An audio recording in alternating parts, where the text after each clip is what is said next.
Good, good evening, everyone. So today we are going to start with the topic of British India. We will just wait a couple of minutes and start. एक basic question से जो है हम start करेंगे ये अपना discussion. That is what was the purpose of Britishers coming to India? Now some of you may argue that the Britishers did a lot of good things to India. Understand, from exam perspective, whenever this kind of situational question come, and a question comes over why Britishers wanted India to be educated, the only answer will be that they wanted a class of slaves who will be uh, who can do clerical work of Britishers. Britishers जो हैं India में केवल जो है exploitation के लिए आए थे, केवल शोषण करने के लिए आए थे. उन्होंने जो है काफ़ी ईयर्स तक जो है this thing continued. See right how it started. See, initially what happened? Initially 1600 जो है early 16th century में they had come.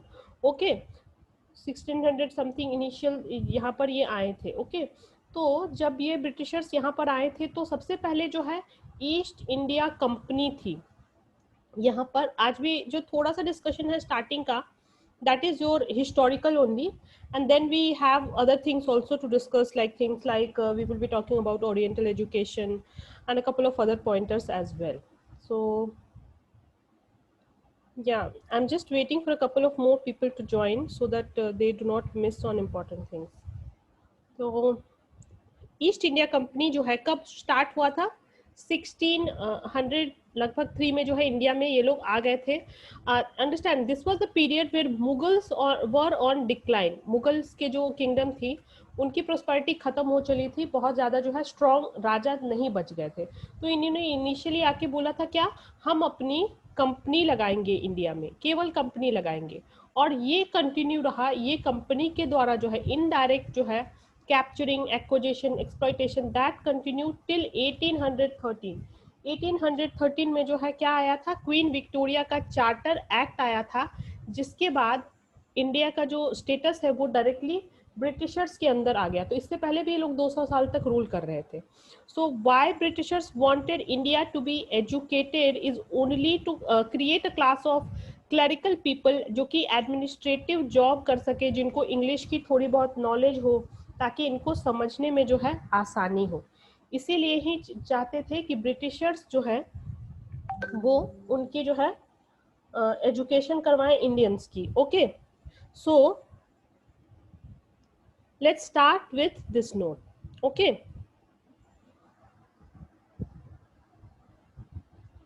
so we will be talking about a couple of years. Again, there is lot of factual data here, और data से भी questions आते हैं. तो ये जो क्रोनोलॉजी है ईयर्स की, ये आपको जो है क्लियर होनी चाहिए. We will be talking about charter act, then we will be talking about, see ऐसा नहीं है कि इसके बीच में कुछ इवेंट्स नहीं है और this is a exhaustive list. This is not exhaustive list. I have covered as much detail as possible and after thorough research कि जितने टाइप के क्वेश्चंस अभी तक एग्जाम में देखने को मिले हैं, basis that I have picked up these years. So in majority of books you will see a number of years, कहीं पे कुछ ज़्यादा होंगे, कहीं पे जो है कुछ कम ईयर्स आपको देखने को मिलेंगे. So starting with 1813 charter act. 1813 में क्या हुआ था? सबसे पहले जो है 1813 में चार्टर एक्ट आया था. ये कह सकते हैं पहला स्टेप था education by the British government. पहली बार इंडिया में फॉर्मली जब 1603 में जब ये लोग आए थे, ब्रिटिशर्स आए थे, that time they did nothing till 1813. 1813 तक एब्सोल्युटली इनको इंडियंस को एजुकेट करने की कोई ज़रूरत ही महसूस नहीं हुई. उसके बाद जो है ये क्लरिकल वर्क के लिए जो है इंडियंस को ट्रेन करना चाहते थे. तो पहली बार जो है ऐसा 1813 का जो चार्टर एक्ट था, यहाँ पे 1 lakh rupees. Understand, 1 lakh was a huge amount during British ruled India. Okay, so यहाँ पर पहली बार 1 लाख रुपी सैंक्शन करने की बात की गई थी. ध्यान दीजिएगा, केवल बात की गई थी कि 1 लाख रुपए दिए जाएंगे. एक्चुअली में ये डिस्पर्स हुआ नहीं था पूरा का पूरा 1 लाख.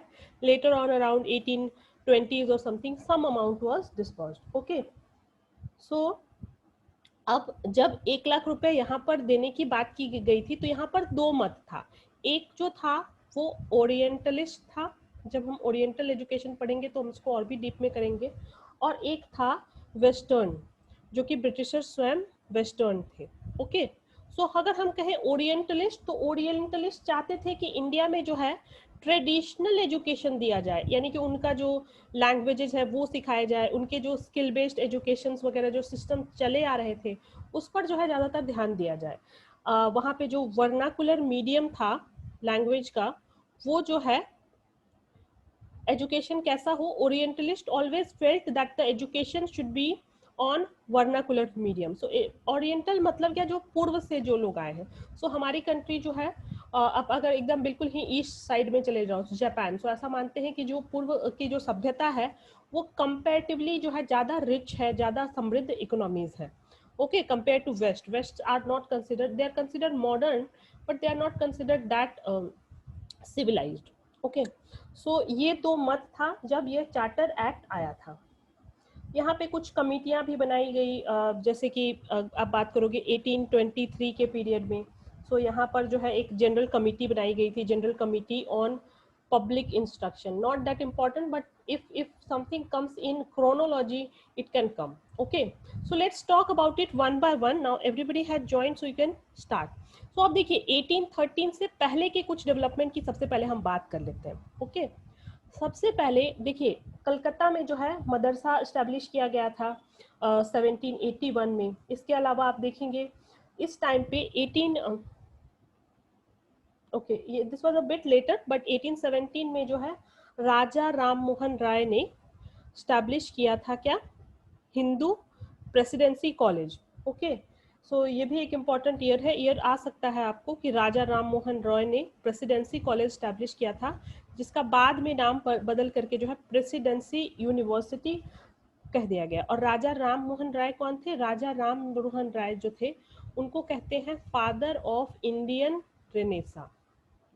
टिपिकल हिस्ट्री के क्वेश्चंस हैं बट आते हैं हमें इस पेपर में, सो थोड़ा बहुत जितना पॉसिबल है इतना हम कवर कर सकते हैं. सो and before that, all those who missed, we started with the basic question, why Britishers wanted India to be educated? Because see, they just wanted a class of clerical people, so you can say that unknowingly, unintentionally, they had to educate India. And on education of India, the first act was your Charter Act, which we'll be talking in a couple of minutes. So this were some of the prior developments. So the Indians, there were not many Christians, so Christian missionaries were allowed to spread their religion in India. So all these developments were happening parallelly and people were also getting awake about. So अगर आप 18th century में 19th century के जो है mid में बात करो, जैसे अगर आप बात करते हो 1857, so there was a battle, so couple of things were happening together. As far as Charter Act goes, Charter Act 1813, the objective of this act was to encourage learned Indians to promote scientific knowledge in British India. Now this was Western view. Britishers जब चाहते थे कि Indian को जो है थोड़ा बहुत scientific knowledge वगैरह दिया जाए, सैंक्शन ऑफ 1 लाख की बात की गई थी. 1817 में जो है हिंदू कॉलेज स्टैब्लिश किया गया था. So couple of factual data you have to just remember, यहाँ पर जो है समझाने जैसा कुछ भी नहीं है. 1835 की हम बात करें तो 1835 में जो है आपके मैकॉले, लॉर्ड मैकॉले इंडिया में आए थे. पहले जो है इनके गवर्नर जनरल हुआ करते थे, तो गवर्नर जनरल इंडिया में आके इंडिया के प्रोविंसेस को रन करते थे. ओके, सो एलिफेस्टन रिपोर्ट जो है okay, 1835 was the year it recommended appointment of district examination officer, school supervisor, training of teachers. Elphinstone institutions जो है सेटअप हुआ था 1834 में बॉम्बे में, और it mark the development in the field of beginning of new developments in the field of higher education. Macaulay ने, Lord Macaulay ने एक मिनट्स दिया था जिसको कहते थे मिनट्स ऑन इंडियन एजुकेशन, या फिर इसको मैकॉलेज मिनट के नाम पे भी ज़्यादा फेमस है. ये 1835 में लॉर्ड मैकॉले ने जो है दिया था. सो मैकॉलेज मिनट्स क्या कहता था, it suggested diffusion of English education in the country. So पहली बार इंग्लिश एजुकेशन लाने की बात जो है बहुत ही मतलब स्ट्रॉन्ग फॉर्म में लॉर्ड मैकॉले ने की थी। तो अगर क्वेश्चन ऐसे आता है कि मैकॉलेज मिनट्स में क्या इंपॉर्टेंस क्या है, या फिर पहली बार English as a medium of instruction लाने की बात कब की गई थी, that was during the time of 1835, Lord Macaulay's time. So Lord Macaulay wanted to build Indian education system that was secular, scientific, and free of old age prejudices. So there were lot of prejudices which would also present, समाज में जो है बहुत सारी कुरीतियां भी जो है मौजूद थी। अच्छा, सबसे मेन चीज अगर हम ब्रिटिश इंडिया की बात करें, that is your Wood's dispatch. Wood's dispatch जो है सबसे मेन चीज है, क्योंकि यहाँ पे जो है एक साथ बहुत चीजों की बात की गई। मैग्ना कार्टा मतलब कह सकते हैं आप ऑल इन ऑल डॉक्यूमेंट, जिसमें क्या क्या बातें की गई थी। डाउनवर्ड फिल्ट्रेशन थियरी को जो है रिफ्यूट किया गया था, जैसे किसी के बच्चा नहीं है सो क्या होता था, वो सारा चीज़ें जो है ब्रिटिश हड़प लेता था। तो इसमें केवल एजुकेशन का नहीं, हायरार्की बनाई गई थी एजुकेशन की। एजुकेशन को बताया गया कि हर एक प्रोविंस में जो है एजुकेशन सिस्टम जो है सेटअप हो सके। हर एक डिस्ट्रिक्ट में बात की गई कि जो है एक एक जो है स्कूल हो, डिस्ट्रिक्ट का स्कूल हो, वर्नाकुलर लैंग्वेज में एजुकेशन देने की बात की गई थी। इससे पहले हमने जब मैकॉलेज मिनट देखा तो मैकॉलेज मिनट में क्या थी, मैकॉलेज मिनट में English as a medium of education की बात की गई थी। लेकिन यहाँ पर क्या किया गया था, यहाँ पर जो है क्या बात किया गया था कि यहाँ पर वर्नाकुलर मीडियम में जो है एजुकेशन को दिया जाए। इसके अलावा एक बहुत इंपॉर्टेंट डेवलपमेंट है which is 3 presidency colleges. 3 presidency college क्या था, 3 प्रेसिडेंसी कॉलेज जो हमारे 3 प्रेसिडेंसीज थे तीनों साइड ऑफ इंडिया। सो यहाँ पे क्या था, you have Bombay here, you have Madras here, and you have Bengal here. So 3 major provinces में जो है सेटअप करने की बात की गई थी यूनिवर्सिटीज। डाउनवर्ड फिल्ट्रेशन थियरी का मतलब क्या था, डाउनवर्ड फिल्ट्रेशन थियरी का मतलब था कि आप जो है एक स्मॉल ग्रुप ऑफ जो पीपल है उनको एजुकेशन दो and they will take care of the masses at large. So इसको जो है रिफ्यूट किया गया कि ऐसा जो है पॉसिबल नहीं है। ओके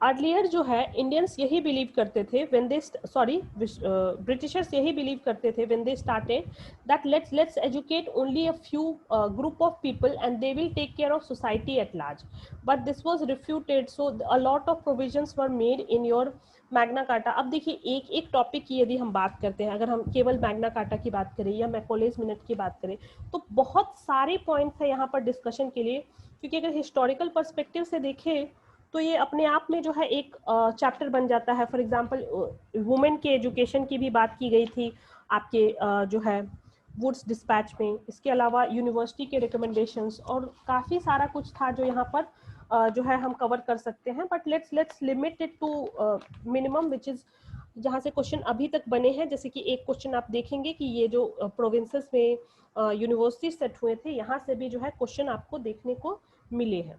तो ये ईयर आप याद रखिएगा, ठीक है, 1857। इसके अलावा एक और चीज हुआ था 1857 में, that was affiliation of colleges to universities.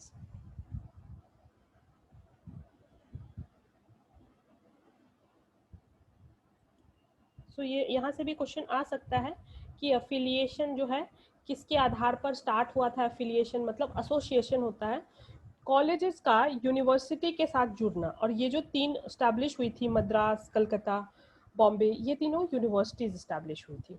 Okay, next we move on to Hunter Commission. So Hunter Commission यहाँ पे हंटर कमीशन के भी काफ़ी सारे रिकमेंडेशंस थे, जैसे कि हंटर कमीशन पे सबसे ज़्यादा जोर दिया गया था कि सेग्रीगेट किया जाए प्राइमरी एजुकेशन को और हायर एजुकेशन को, दोनों को जो है अलग अलग बताया जाए। एजुकेशन जो है सेल्फ इंडिपेंडेंस दे। इसके अलावा टीचर्स की भी जो है अपॉइंटमेंट हो काफ़ी स्ट्रिक्टली, टीचर की भी ट्रेनिंग की यहाँ पर बात की गई थी। सो teacher training is also one of the important bit of Hunter commission. उसके अलावा जैसे जो सब्जेक्ट्स हो गए एग्रीकल्चर वगैरह के भी जो है, नेचुरल साइंसेस वगैरह की भी जो है शिक्षा दी जाए, और शिक्षा ऐसी हो जो कि अफोर्डेबल हो, सारे लोग जो है शिक्षा ले सके। तो ये भी अपने आप में वन ऑफ द एम्बिशियस जो है इसका मिशंस थे। जो कि देखिए अब इन सब जो भी पॉलिसीज अभी तक हमने देखी, हमने बात की चार्टर एक्ट से लेकर के, हमने बात की एलिफिस्टन रिपोर्ट, हमने बात की Macaulay minute, and we spoke about Wood's dispatch and Hunter Commission. See most of the work were on paper. Okay, paper पे कमीशंस बनते थे, कमिटियां बनती थी, इसके अलावा जो है थोड़े बहुत डेवलपमेंट्स हुए। लेकिन अगर आप बोलोगे कोई बहुत बड़ा मेजर जो है हमें एडवांसमेंट देखने को मिला ब्रिटिश इंडिया के दौरान, the answer is no, except for like setting up of universities and a couple of few things like English, introduction of English as a medium of education in India. These are the couple of developments which happened at large during this period. Okay, again couple of factual data. Universities Commission 1902, ये जो है setup हुआ under the Indian universities act जो है बना 1904।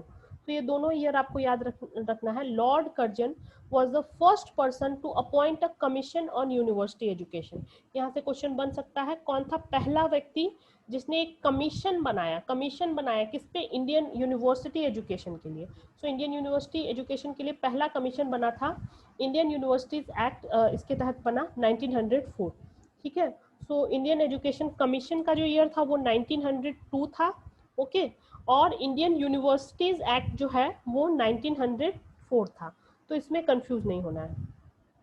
Indian universities act of 1904 पास हुआ था मार्च 21 को, and it was formed on the basis of this university commission. ठीक है, एक्ट किसी कमीशन के बेसिस पे बनता है। यहाँ पे इंडियन यूनिवर्सिटी कमीशन 1902 के बेसिस पे जो है इंडियन यूनिवर्सिटीज एक्ट 1904 बना। अच्छा, इसके अलावा कई सारे डेवलपमेंट्स हैं। Indian university commission was appointed under the chairmanship of sir Thomas Ray. So sir Thomas रे का जो नाम है ये भी आपका ये इम्पोर्टेंट बन जाता है। सो on the basis of all of this, National Council on Education 1905 was set up. So ये जो नेशनल काउंसिल ऑफ एजुकेशन है ये आगे चल के जो है जादवपुर यूनिवर्सिटी बना, और Jadavpur university is one of the institutions of eminence. Institutions of eminence जो है हम कल डिस्कस करेंगे आपके साथ में। तो कल जो है मेजरली जो है हम क्या करेंगे, करंट अफेयर्स डिस्कस करेंगे।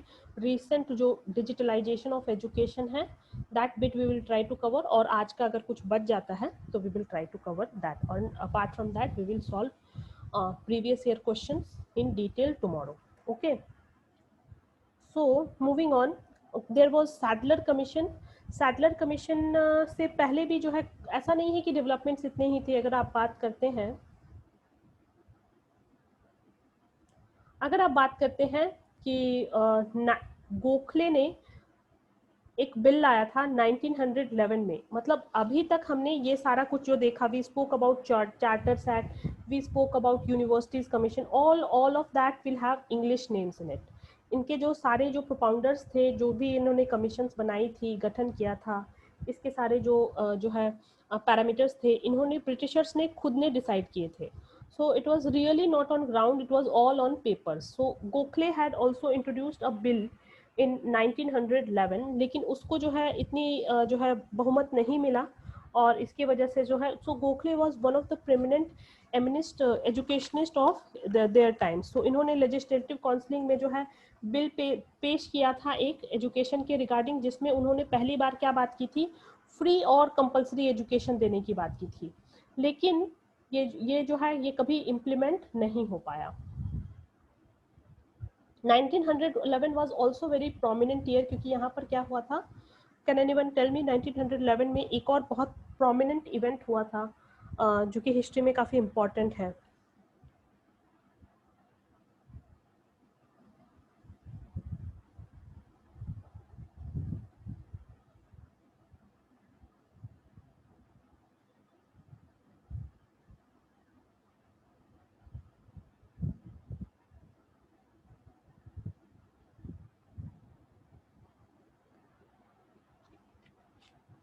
When was the capital shifted?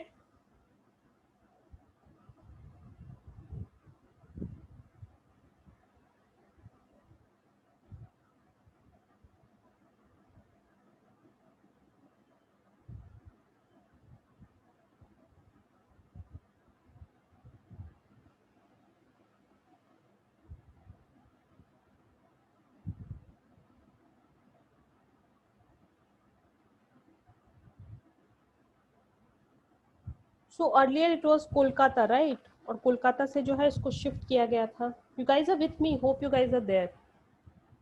सुन रहे हो आप लोग?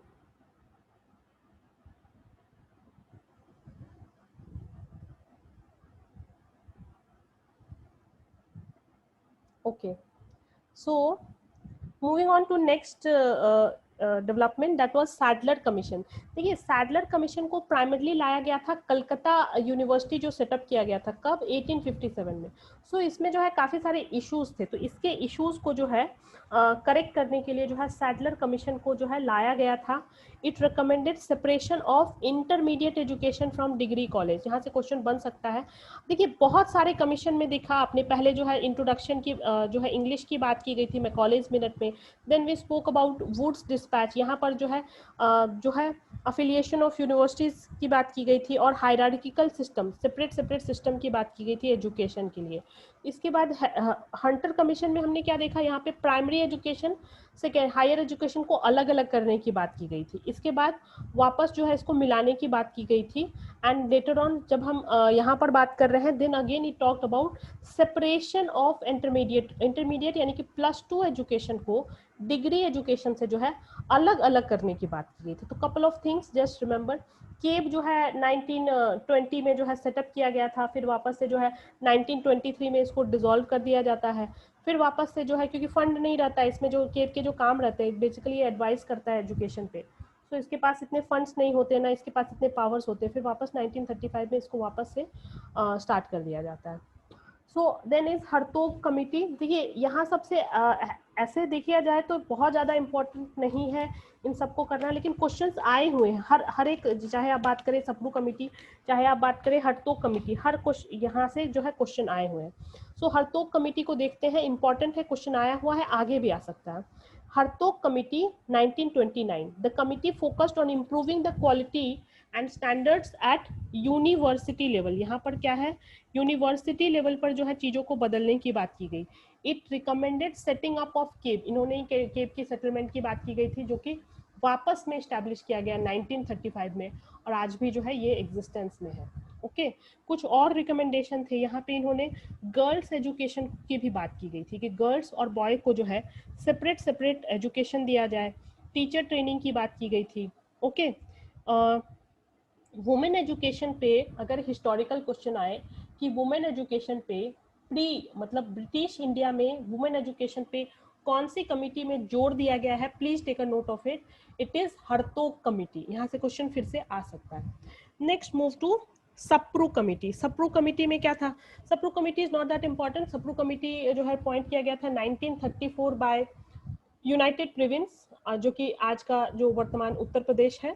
Government to inquire into the causes of unemployment. UP में यूपी तभी भी काफ़ी बड़ा प्रोविंस हुआ करता था, और यूपी का जो अनएम्प्लॉयमेंट था उस प्रॉब्लम को सॉल्व करने के लिए सप्रू कमिटी आया. एक बार वापस जाते हैं, कलकत्ता कमीशन, या हम कहें सैडलर कमीशन, इसको हम पॉपुलरली क्या कहते हैं, कलकत्ता कमीशन. ये आया था कलकत्ता यूनिवर्सिटी के प्रॉब्लम्स को देखने के लिए. तो ऐसे कॉजेज से भी क्वेश्चंस आ सकते हैं कि सप्रू कमिटी को अपॉइंट किस लिए किया गया था. तो सप्रू कमिटी को अपॉइंट किया गया था आपके यूपी में अनएम्प्लॉयमेंट का जो प्रॉब्लम है उसको देखने के लिए. So it came to the conclusion that the system of education commonly prevalent prepared people only for examination and degrees and not for evocation in life. Sadly this holds even true to some extent. आज का भी जो शिक्षा प्रणाली है भारत का, it is not able to produce enough skilled people so that they can be employed.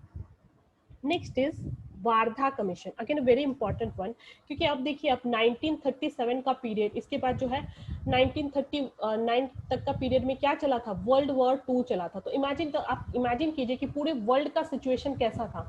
हर तरीके से जो है सारी कंट्री प्रॉब्लम में थी. ओके, तो यहाँ पर वार्धा स्कीम जो है इसको नई तालीम या बेसिक एजुकेशन, या कह सकते हैं गांधी जी की जो फिलॉसफी थी बुनियादी शिक्षा, मतलब मिनिमम शिक्षा तो जो है सबको मिलनी चाहिए, ये बना था 1937 में. It was given a definite shape by the committee under the chairmanship of doctor Zakir Hussain. Zakir Hussain जो आगे चलकर क्या बने, राष्ट्रपति बने भारत के. तो जाकिर हुसैन जो है इसकी हेड करते थे, और इंडिया ये जो पूरा कमीशन था, ये जो स्कीम थी, ये बेसिकली क्या थी, बेसिकली इसमें जो है बात की गई थी बुनियादी शिक्षा की, नई तालीम की। यहाँ पर जो है देखिए, Gandhi ji were of the view that education should be on mother tongue. Mother tongue में जो है शिक्षा का जो है दिया जाना चाहिए, ताकि बच्चे जो है, आज भी आप देखोगे जब हम न्यू एजुकेशन पॉलिसी आपके साथ डिस्कस करेंगे, उसमें भी मदर टंग को जो है खासा जोर दिया गया है।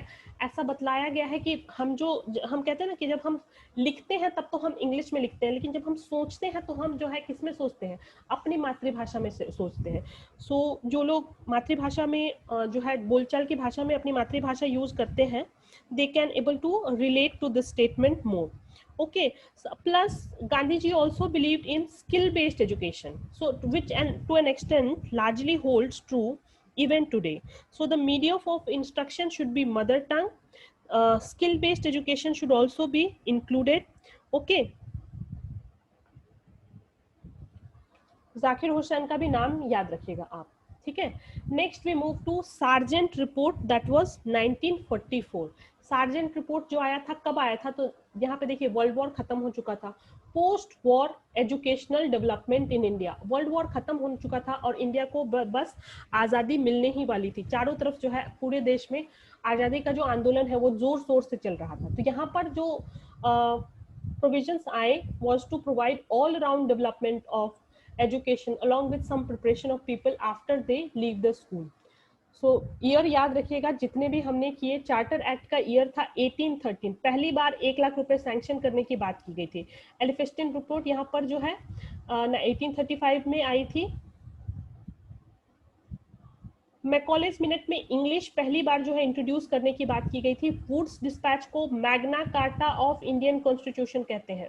1882 में जो है आपका हंटर कमीशन आया था। 1902 में यूनिवर्सिटी कमीशन आया था, जिसके आधार पे 1905 में आपका क्या बना था, पहला यूनिवर्सिटीज एक्ट बना था।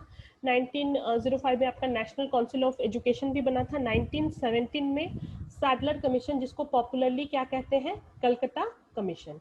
इसके बाद जो है 1929 में जो है आपका हरतोक कमेटी आया था। हरतोक कमेटी में कपल ऑफ थिंग्स हमने देखा था, वुमेन एजुकेशन पर जो है जोर देने की बात की गई थी।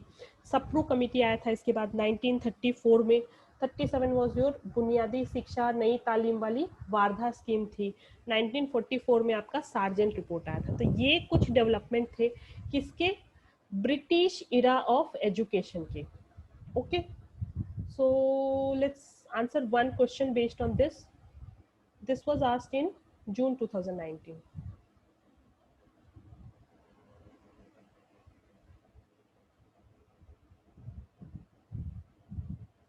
I want all of you to answer this question quickly, then we'll move to other things.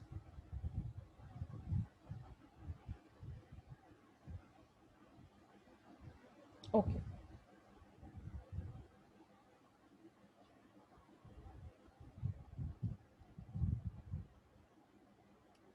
So हमने अभी तक क्या कवर किया, so far what we have studied is institutions of higher learning. In great detail we have covered. We also spoke about education in ancient India till British era. British era तक जो है हमने cover कर लिया है। Okay, अब आज जो हम बात करेंगे, सी पोस्ट इंडिपेंडेंस इंडिया की बात करें तो ये बहुत बड़ा पीरियड है, बिकॉज आज़ादी से लेके अब तक का पीरियड जो है, इसमें ही कई सारे जो है फेजेस है, कई सारे जो है डेवलपमेंट्स आपको देखने को मिले हैं। So couple of topics we will try to cover today is one of them is your policy, governance and administration of institutions, educational institutions in India.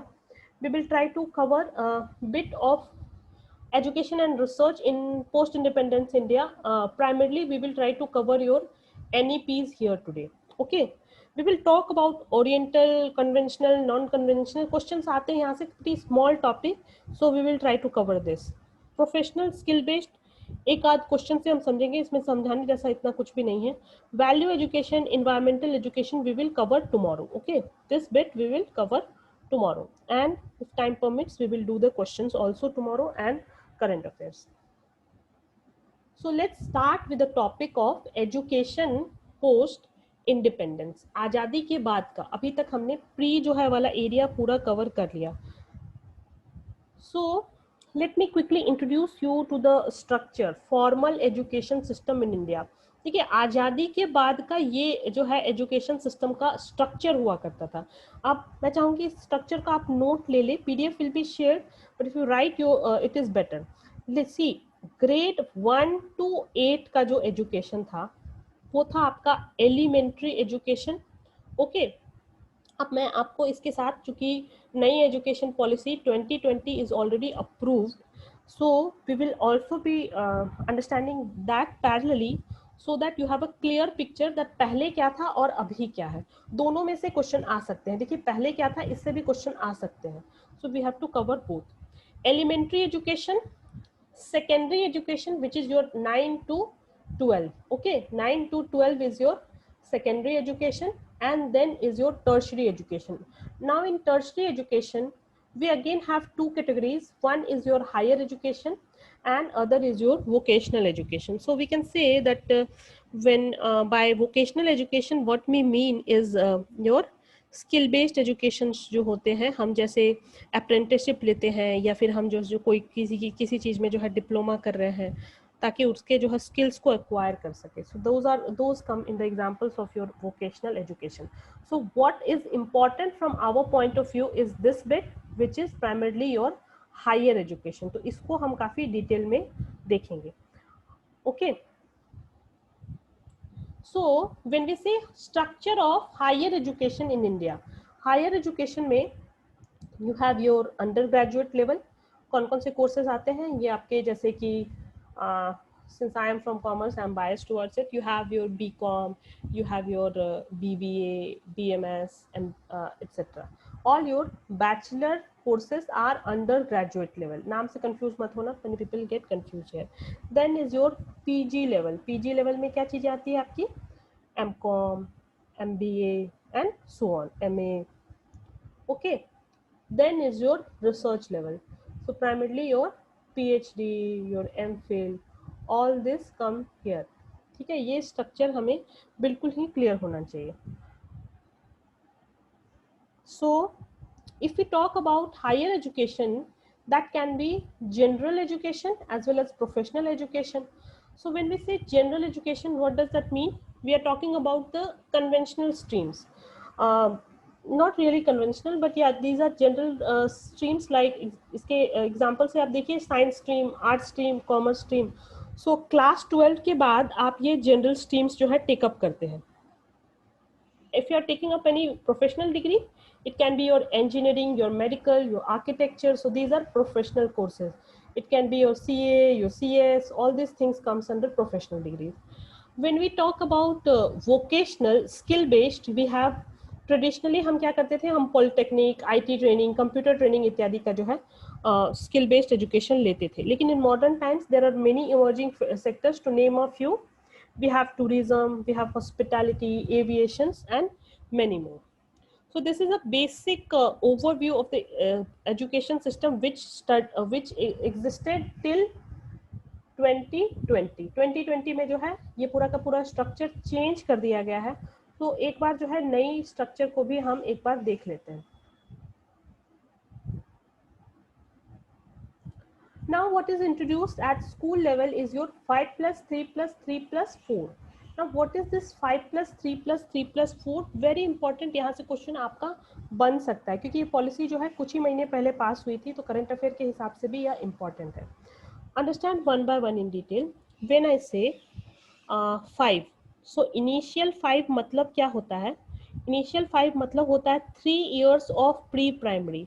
So we are talking about Montessori, we are talking about nursery, we are talking about KG, these are pre primary education. ठीक है, इसके बाद हमने add कर दिया pre primary में class 1 और 2। सो 3 years of pre primary plus class 1 and 2 becomes your 5। अभी इसका दूसरा नाम भी याद रखना है, दैट इज फाउंडेशनल स्टेज। सो ऐसे भी आप याद रखें, foundational stage, preparatory stage, middle stage and secondary stage। Second क्या है? Preparatory stage. प्रिपेटरी स्टेज में आपका class 3 to 5। Okay, 5 plus 3, 3 to 5। Counting में गड़बड़ कर मत कर देना, 3 to 5 मतलब 3 है ना कि 2। Okay, then is your middle stage. Middle stage क्या है? Class 6 to 8. Okay. And then is the last one your class 9 to 12. तो आप देखोगे of late I think from last year or last to last year AI was introduced from class 9 or everything. AI means artificial intelligence. So couple of new emerging things people are given an option. Class 9 से ही जो है उनको जो है choices दी जाने लगती है क्योंकि class 9 से 12 का education जो है integrate किया गया है. Okay. सो ऐसा नहीं है कि टेंथ के वहाँ पर टेंथ का एग्जाम नहीं होगा, टेंथ का बोर्ड होगा, लेकिन उसकी इंपॉर्टेंस वो रिलेवेंस नहीं रहेगी क्योंकि यहाँ पर अब 9 to 10th. अब आप सेकेंड क्वेश्चन जो है generally people ask is how long it will take to implement. Understand ये जो पॉलिसी है ये 34 साल बाद आई है. ठीक है. इससे पहले अगर हम बात करें पहला education policy that was in 1968. Second education policy will be studying all that just now. That was in 1986 and this has come in 2020. So 34 साल इसको आने के लिए लगे हैं. काफ़ी levels of preparation हुए हैं. All that we will be talking about कि कैसे कैसे इसको जो है लाया गया है existence में. But understand any good policy formation and then its implementation will take at least 3 to 5 years or more also. ये जो policy अभी लाई गई है ये हमारा 2030 तक हमारी यही पॉलिसी चलने वाली है. सॉरी 2040 तक. सो 20 इयर्स के लिए जो है ये पॉलिसी चलेगी अभी भी. सो ये this structure is clear. Hope earlier it was what? Earlier it was class 1 to 8 elementary, secondary, tertiary. Now it is foundation, preparatory, middle stage, secondary stage. इसका जो है आप स्क्रीनशॉट लेके जरूर रख लें because most likely you can expect a question in either of the shifts from this bit. Okay. So let's come back.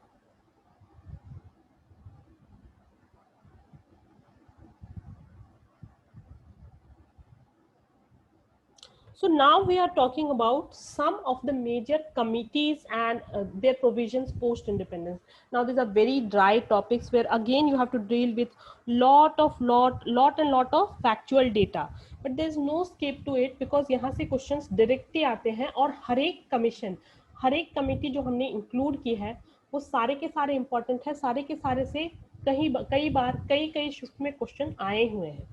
So we are covering only the major ones. Starting with the Radha Krishnan commission. अब इसका time frame देखिए. India को just क्या मिली थी? Independence मिली थी and that time this has come into existence.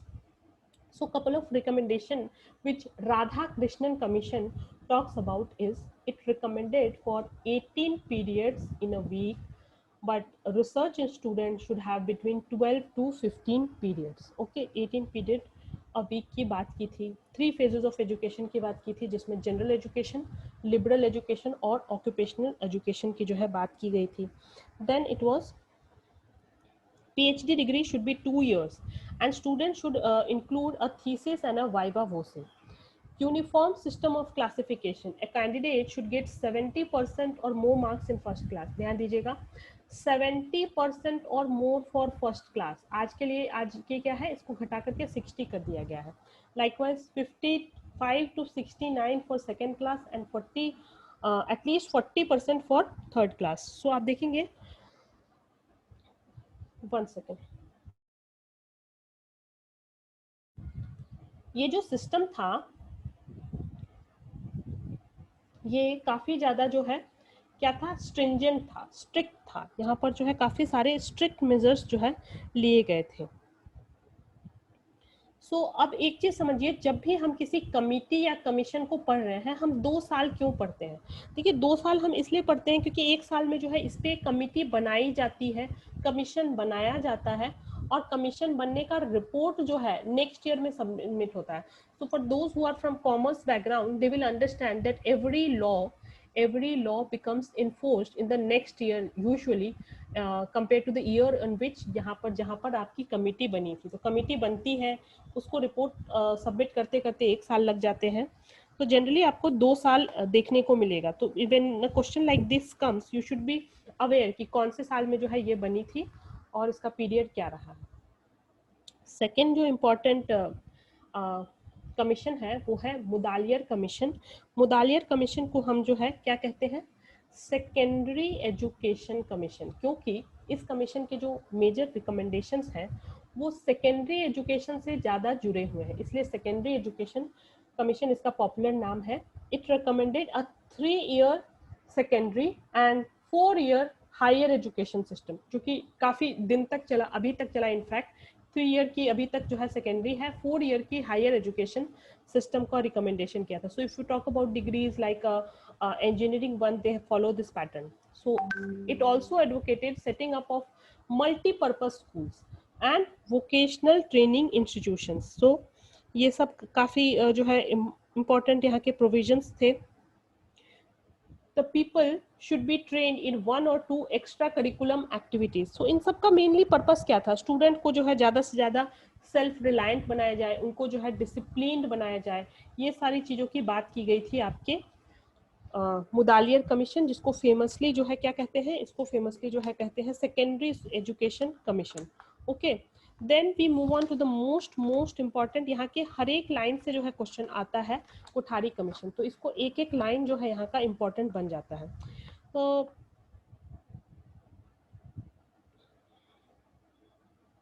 Okay, so standardise, एक चीज समझिए, यह जब जिस पीरियड में आया दैट वाज 1964 टू 66. एक और चीज समझिए, हमारा पहला education policy, first education policy, that was National Education Policy 1 that came in the year 1968.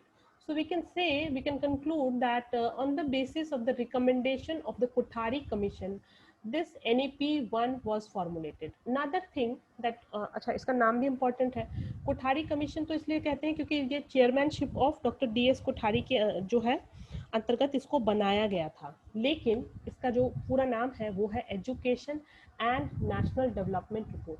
In exam, directly this name is asked, and NTA is notorious, whether it is NTA or whether it is anybody. यहाँ पर क्या है, net में अलग अलग नाम से questions आते हैं केवल स्टूडेंट्स को कंफ्यूज करने के लिए. कोठारी कमीशन के नाम से यह पॉपुलरली जाना जाता है, आप सबको पता है, लेकिन अगर एग्जाम में क्वेश्चन आता है education and national development report, तो आपको ये नाम भी पता होना चाहिए कि कोठारी कमीशन को ही रेफर कर रहा है. Likewise if there is Mudaliar commission, it comes as Secondary Education Commission, then you should be aware of this name too. Here again is important. So far what we have covered is Radha Krishnan Commission 1948-49. Then we talked about Mudaliar Commission 1952 and 53, and now we are starting with Kothari Commission 1964-66. Again वही बात, यहाँ पर जो है commission बनी थी और उसने अपनी रिपोर्ट जो है सबमिट करी, दैट वाज 1966. एक और चीज समझिए, देखिए इसके जो कमीशन के बनने के तुरंत बाद ही जो है national education policy that was formulated in the year 1968. So to an extent we can conclude that whatever recommendation which was given in the Kothari Commission was not appropriately implemented. So अगर हम ढांचे की बात करें, structure की बात करें, तो यह काफ़ी मजबूत फंडामेंटल स्ट्रक्चर था, इसके जो प्रोविजंस थे वो काफ़ी एम्बिशियस थे. For example, one of the provisions of Kothari commission was 6% of the GDP should be utilized for educational sector, which in fact today also, आज भी अगर आप देखेंगे तो हम कहीं ना कहीं 6% GDP नहीं अचीव कर पाए हैं.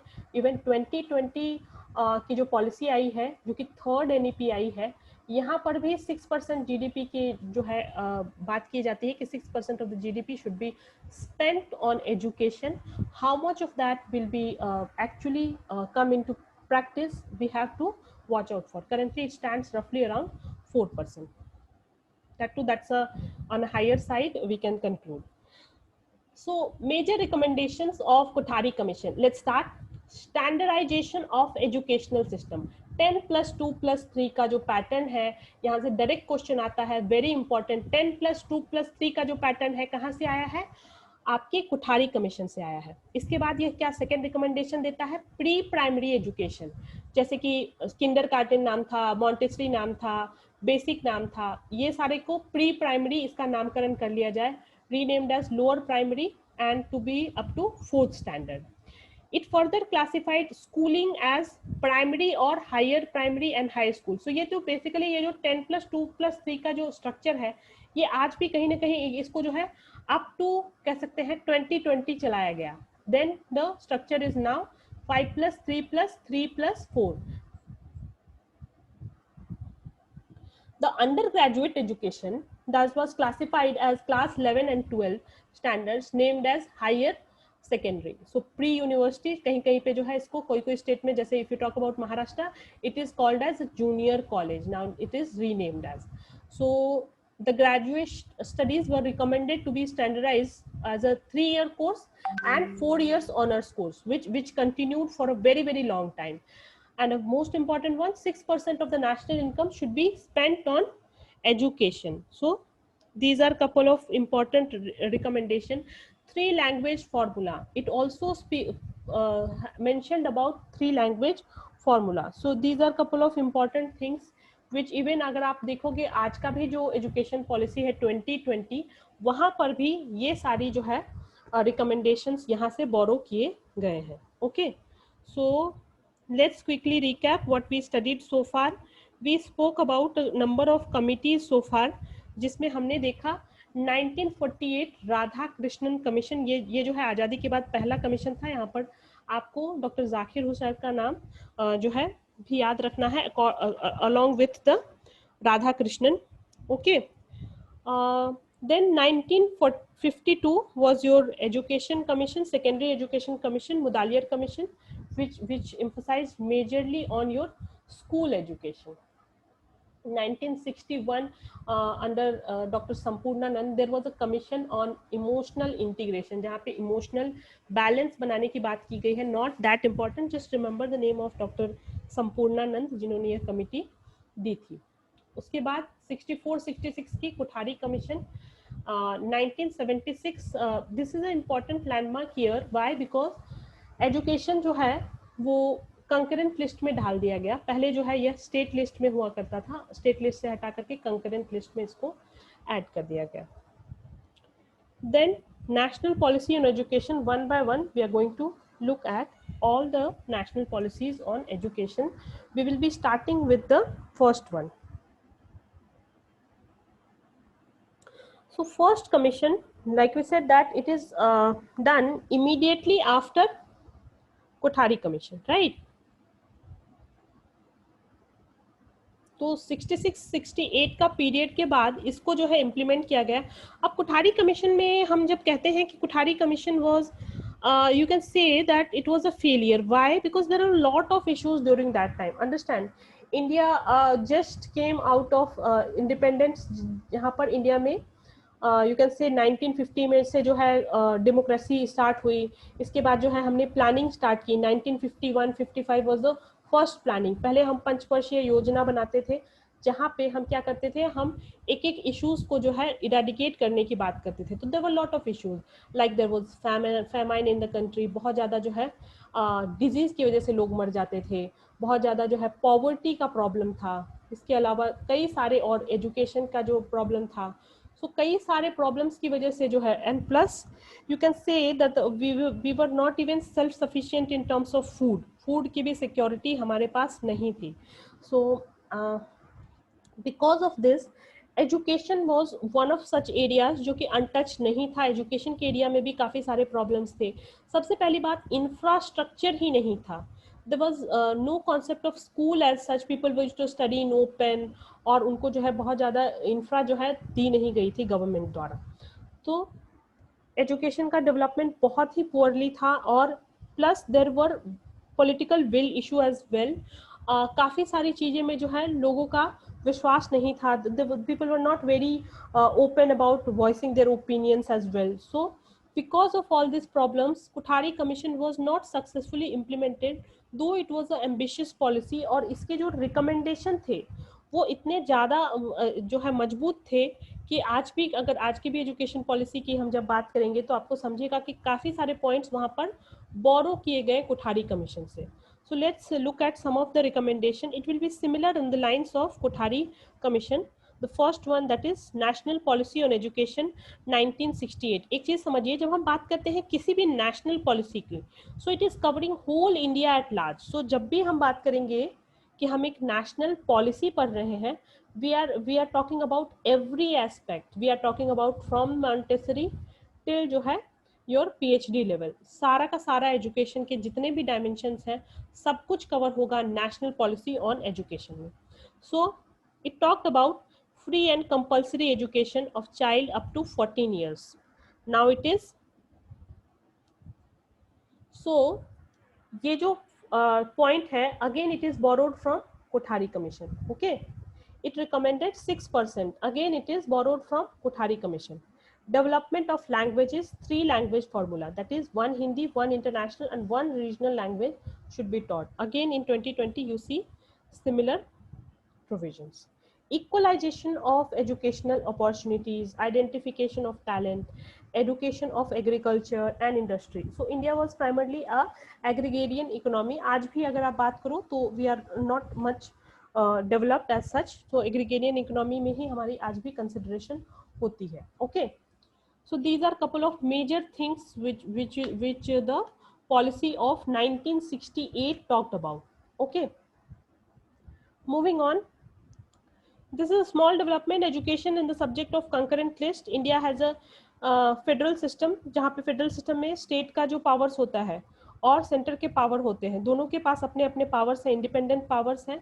So education is a concurrent responsibility of both centre as well as state. Post independence education was the responsibility of state. पहले जो है स्टेट की रिस्पॉन्सिबिलिटी थी 1976 में. So hope you guys are through with the concept of list. List basically क्या होती है?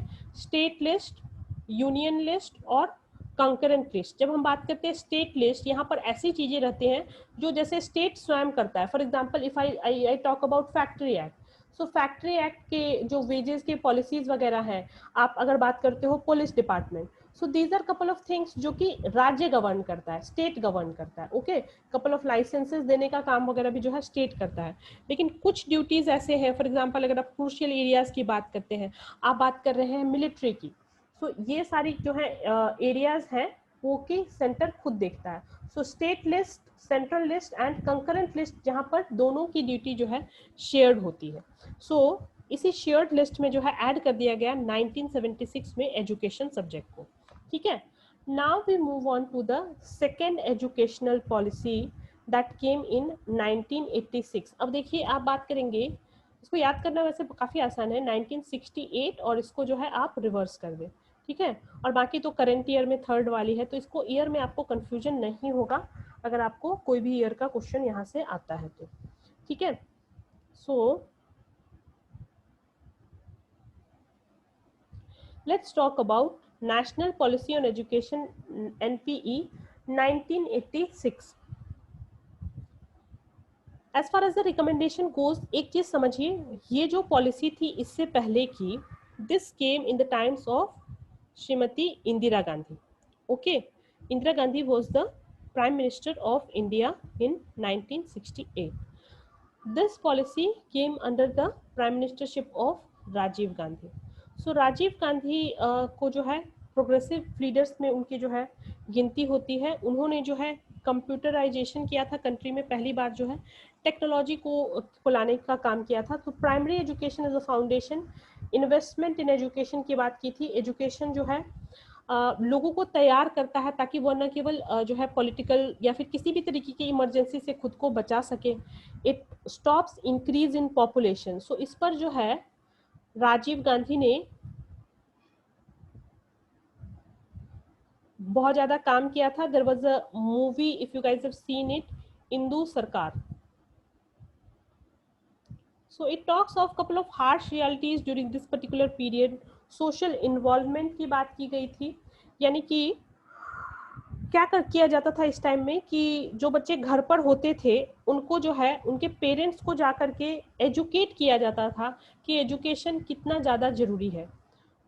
Black board, operation black board चलाया गया, जहाँ पे मिनिमम नेसेसिटीज देके एक जो है विद्यालय स्टार्ट किया जाता था. इसके अलावा जो है जो लोग खेती बाड़ी करते थे, गाय वगैरह को चराते थे, मवेशी पालन करते थे, उनको भी ला करके जो है ऐसे ओपन स्कूल्स के अंदर में उनको एजुकेट करने का काम किया जाता था। सो एजुकेशन इक्वालिटी की बात की गई, फीमेल्स लोगों को भी जो है इंक्लूसिव एजुकेशन की बात की गई इस पीरियड में भी। So if we talk about cardinal principles जो एजुकेशन के हैं, that is your number one, your access, equity,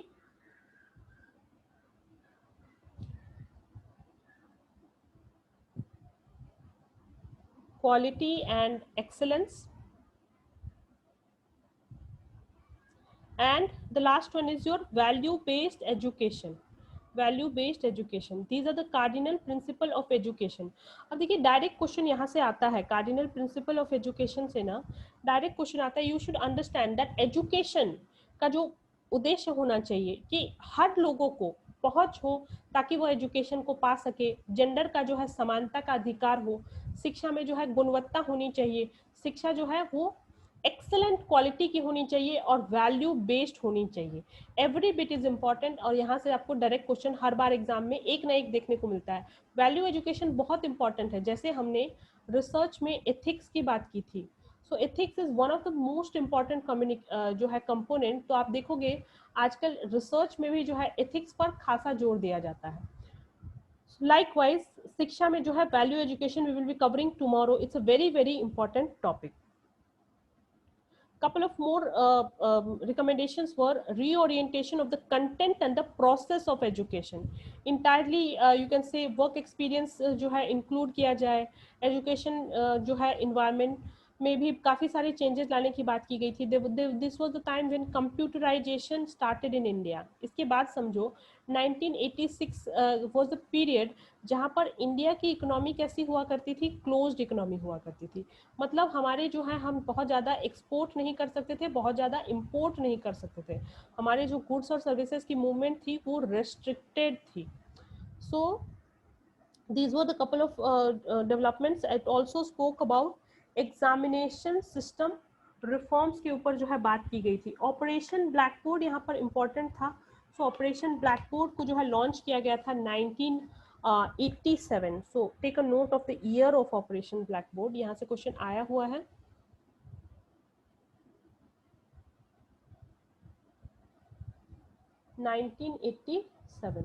okay. इसके बाद भी जो है काफ़ी सारे अगर आप देखोगे 2020 के पहले की यदि हम बात करें तो then there was a year 1992 जहाँ पे एजुकेशन पॉलिसी 1986 में जो है चेंजेस लाए गए। एजुकेशन पॉलिसी 1986 वाज मॉडिफाइड इन 1992। इसके अलावा जो है यहाँ पर ये जो मॉडिफिकेशन किया गया था ये किसके द्वारा किया गया था, यशपाल कमेटी के द्वारा। सो ये कमेटी का भी नाम याद रख लेना कि यशपाल कमेटी ने जो है ये चीज़ें की थी। इसके बाद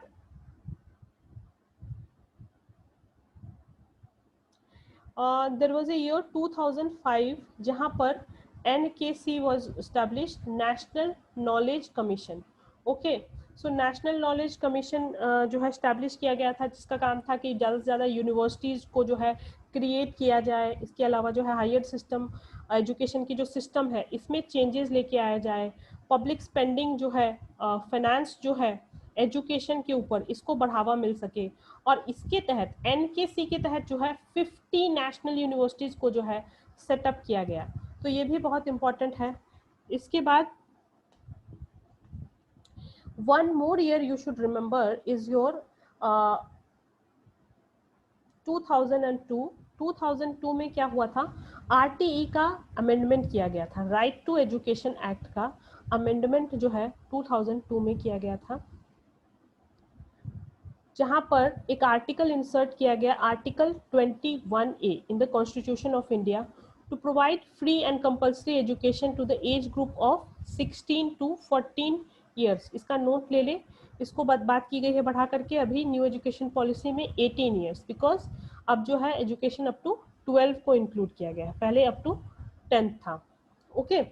सो article 21A was to be inserted, जहाँ पे 6 से 14 साल के बच्चों को जो है फ्री एंड कंपल्सरी एजुकेशन की बात की गई। RTE एक्ट जो है ये कब आया था, ये आया था अमेंडेड RTE की बात की जाए तो यहाँ पर आया था it came into effect from 2010। 2010 onwards जो है article 21A was inserted. Article से अब तो क्वेश्चन नहीं आते हैं, लेकिन फिर भी चूंकि ये एजुकेशन से रिलेटेड है तो यहाँ से क्वेश्चन आपका बन सकता है। Okay, so let's start. National policy on education NPE 2020। NPE 2020 क्या कहता है, इस पर हम थोड़ी सी बात करते हैं। So NPE, okay, couple of things you will see here is now already in place. So we already spoke about this structure 5+3+3+4. Hope you guys have taken a note of it. This is one of the important systems which we already discussed. Apart from that, there are a couple of major recommendations. Now this document was prepared. See, इसका जो draft है ये 2019 में ही आ गया था। 2019 में अगस्त तक इसका ड्राफ्ट आई गेस जून जुलाई में आया था, एंड अगस्त तक जो है it was open for public comments. तो कोई भी जब बिल पास होता है इससे पहले जो है पब्लिक कमेंट्स के लिए उसको ओपन किया जाता है। सो यहाँ पर क्या हुआ था कि यहाँ पर एक क्लॉज था which talks about which was a controversial clause. In fact two things, one was the 3 language formula. So 3 language formula में जो है Hindi was to be introduced as a compulsory language across the state. So down south it was not acceptable that they have to understand Hindi. Okay, so इसको लेकर के खासा विरोध हुआ था। Another thing was regarding teachers examination. So teachers examination को recommend किया गया है कि with in service also teacher को जो है एग्जामिनेशन का जो सिस्टम है बहुत स्ट्रिंजेंट होगा, और अगर वो पास नहीं करते हैं तो they can be removed from their job. So these are couple of controversies because of which over 2 lakh people had given their suggestion to make the changes in the draft. So because of which it took another 1 year. So इसको जो है हर एक language में, ये जो draft 2019 में जब release किया गया तो इसको हर एक लैंग्वेज में जो है ट्रांसलेट करके जो है लोगों को पब्लिक जो है ओपिनियन के लिए जो है प्रेजेंट किया गया। ओके, इसके जो कमेटी के जो चेयरमैनशिप में थे वो थे के कस्तूरी रंगन। ओके, सो उनका भी नाम आप नोट ले लें।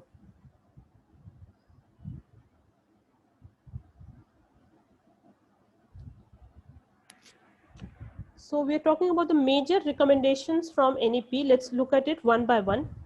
देखिए, सबसे पहले हमने ये स्ट्रक्चराइजेशन देख लिया 5+3+3+4. This is first one. Second one क्या कहता है, for schools it was plan, it plans universal early childhood education. So early childhood education को यानी कि EC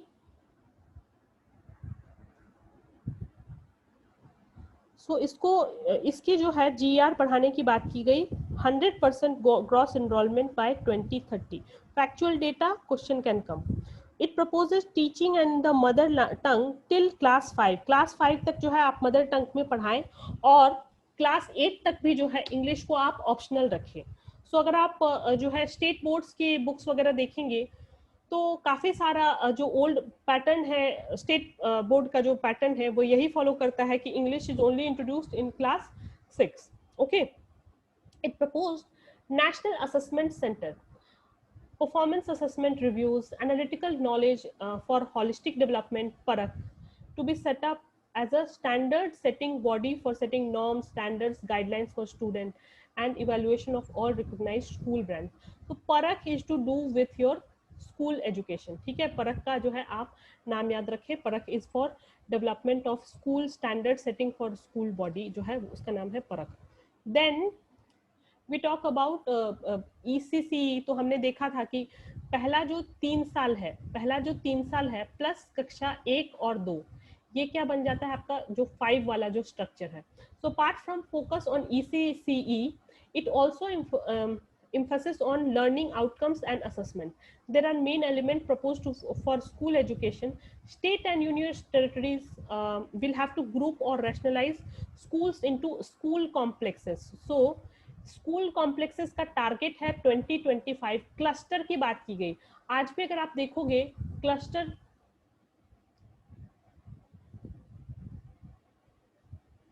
Yes, Neha, you can unmute yourself.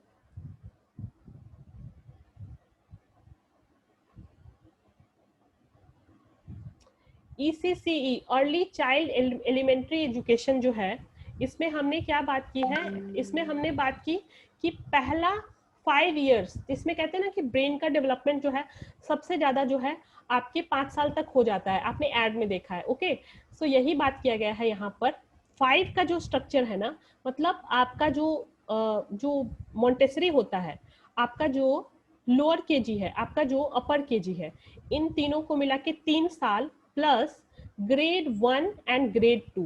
So a child जो general as है विच starts at 3, सो 3 साल से लेकर के 8 साल तक, यानी कि जब तक आप क्लास 2 में ना चले जाएं, that is the first stage 5 years of the age. So ये जो अर्ली चाइल्डहुड एजुकेशन का सिस्टम है, पहले के एजुकेशन का स्ट्रक्चर आप देखोगे 3 years का जो है प्री प्राइमरी का, इसको नहीं इंक्लूड किया गया था। पहले जो ग्रेडिंग सिस्टम थी वो स्टार्ट ही होती थी कक्षा 1 से, क्लास 1 से जो है आपका एलिमेंट्री एजुकेशन स्टार्ट होता है। अब इसको पीछे ले जा करके यहाँ पे मॉन्टेसरी, नर्सरी और आपका जो है केजी, इन सबको जोड़ दिया गया है। तो इनका 3 साल plus class 1 and 2 becomes your what, सबसे पहले जो है आपका फाउंडेशन वाला जो है स्टेज बन जाता है, जिसको फाउंडेशनल स्टेज कहते हैं, मतलब यहाँ पे केवल तैयारी कहते हैं। और ज्यादा से ज्यादा अब शिक्षा में जो है स्किल्स वगैरह चीजें लाने की भी जोर दी गई। तो if you look at a Montessori class, typical Montessori class, वहाँ पे आप देखोगे बच्चों को टॉयज दिया जाता है, बच्चों को जो है खेलने की पीरियड्स ज्यादा होते हैं। वर्बल जो एजुकेशन सिस्टम है, उनको स्टोरी टेलिंग और क्राफ्ट एक्टिविटीज, इन सारे पे ज्यादा जोर दिया जाता है, ताकि उनका हैंड, उनका जो सेंसरी ऑर्गन्स है, ये सारा कुछ जो है चीजों को आइडेंटिफाई करे, पिकअप करे जल्दी जल्दी। Clear Sneha? So this is your elementary ECCE, early childhood education की जो स्टडीज है उसको इंक्लूड करने की बात की गई है। Then complex is basically your cluster of schools.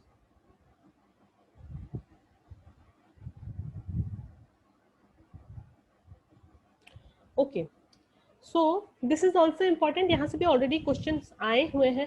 देखिए, ये जो पॉलिसी है, ड्राफ्ट एजुकेशन पॉलिसी, पे काफी टाइम से काम चल रहा था, तो इससे रिलेटेड क्वेश्चन ऑलरेडी जो प्रीवियस एग्जाम्स है उसमें आए हुए हैं। कुछ क्वेश्चन जो हैं अभी हम देखने वाले हैं। So national curricular and pedagogical framework for early childhood care and education for children up to age, so age 8 तक, 3 to 8 years ऑफ एज में जो है ये पेडागोगिकल फ्रेमवर्क बनाने की बात की गई थी। कि अगर आपने किन में से, आप में से किसी ने बीएड किया होगा, सो पेडोलॉजी वहाँ पर अलग से एज अ डिसिप्लिन पढ़ते हैं। BEd is about elementary training, जहाँ पर आप कैसे पढ़ाएं स्कूल एजुकेशन में, उसकी जो है प्रशिक्षण आप लेते हैं।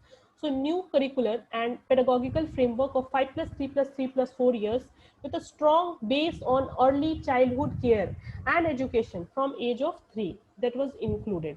So this full form again becomes important: National Curricular and Pedagogical Framework. Okay. Then next couple of more recommendations, very very important, यहाँ से कोई एक क्वेश्चन आपको बहुत लाइकली है कि यहाँ से क्वेश्चंस देखने को मिलेंगे। So medium of instruction is mother tongue. देखिए, इस स्टेटमेंट को लेके काफी ज्यादा डिबेट हुआ था, काफी ज्यादा आर्ग्यूमेंट हुआ था व्हेन वी टॉक अबाउट कि अगर मदर टंग मतलब क्लास 5 तक या क्लास 8 तक अगर हम बच्चों को इंग्लिश ना सिखाएं तो क्या हमारे बच्चे पिछड़ नहीं जाएंगे। सो इसको लेके काफी सारे आर्ग्यूमेंट्स जो एजुकेशनिस्ट ने ये किया था, उसमें कपल ऑफ आर्ग्यूमेंट्स ये थे कि जब हम सोचते हैं तो हम जो है अपनी मातृभाषा में सोचते हैं, और इंग्लिश किसी को आना मतलब ये नहीं होता है कि he is only qualified. English is just a language that was argued upon, and that's why it is recommended that medium of instruction, क्योंकि बच्चे जो है बहुत ज्यादा रिलेट कर सकते हैं अपनी मातृभाषा में, local language, regional language at least up to class 5, English to be made optional. Now see, all this is policy, again all this is policy, and the policy has only come this year, so it will take at least 3 to 5 years to actually experience how much of it is actually implemented or in place in the schools. So school examination in class 3, class 5, 8 and board examination जो होगा वो class 10 और 12 में अभी भी होगा, ठीक है। हाँ, स्कूल यहाँ पर कुछ चीजें मेंशन नहीं है, जैसे कि अगर कोई ड्रॉप आउट करता है यूनिवर्सिटी में, सो वो वापस से जा करके मान लीजिए उसने क्लास 1 कंप्लीट किया, तो उसके जो क्लास 1 का, तो सॉरी, मतलब अगर क्लास मान लीजिए जो है फर्स्ट ईयर कंप्लीट करता है ग्रेजुएशन का, ठीक है, उसके बाद उसके फैमिली में अगर कोई इश्यूज हैं and he has to take a break, so उसने फर्स्ट ईयर कंप्लीट किया, इसके जो क्रेडिट है ये उसके क्रेडिट जो है डिपॉजिट रहेंगे, नेक्स्ट टाइम वो कभी भी आकर के एजुकेशन कंटिन्यू करे 2 साल बाद 3 साल बाद। अब इसका फ्रेमवर्क क्या होगा, that is just mentioned as reasonable one. So reasonable framework जो है ये बिल्कुल स्पेसिफाइड नहीं है। देखिए ये तो अभी ड्राफ्ट बन के आया है, इस पर जो है क्लैरिफिकेशन टाइम टू टाइम आते रहेंगे, so all this things will be clarified in more time. तो हम कह सकते हैं कि यहाँ पर इनके क्रेडिट्स जो है डिपॉजिट होते हैं। परख का फुल फॉर्म इंपॉर्टेंट है, जस्ट याद रखिए परख जो है वो स्कूल एजुकेशन के लिए एक स्टैंडर्ड सेटिंग बॉडी होगा। अभी तक स्कूल एजुकेशन के लिए जो है NCERT was the only one which was doing school education. इस बॉडी का नाम याद रखिए, क्वेश्चन बन सकता है, performance assessment review and analysis of knowledge for holistic development. Okay, so bagless days in school, कुछ दिन ऐसे होंगे जहां पर उनको किताब लेके जाने की जरूरत नहीं, उनको गार्डनिंग और ऐसी सारी एक्टिविटीज सिखाई जाएंगी, उनके जो है स्किल डेवलपमेंट की चीजें की जाएगी, ताकि उनको जो है कुछ जो है अपार्ट फ्रॉम बुक्स उनको कुछ और चीजें भी एजुकेशन में मिले। जेंडर इंक्लूजन फंड को इंक्लूड करने की बात की गई है, so gender is to bring girl child at par with male. Board exams and test knowledge application to include modular exams, vocational programmes जो है क्लास 6 से ही इंट्रोड्यूस करने की बात की गई है। सो वेरी एम्बिशियस जो है ये जो पूरा का पूरा पॉलिसी है, and if it is implemented well, it how much of it is done now, if can someone can give me the GER today, आज का जो GER रेशियो है ये कितना है, और इसको जो है यहाँ से क्वेश्चन आ सकते हैं कि 50% ग्रॉस एनरोलमेंट रेशियो की बताने की बात की गई है 2035 तक। Okay, so what is the present GER gross enrollment ratio? If anyone knows, please give me the answer.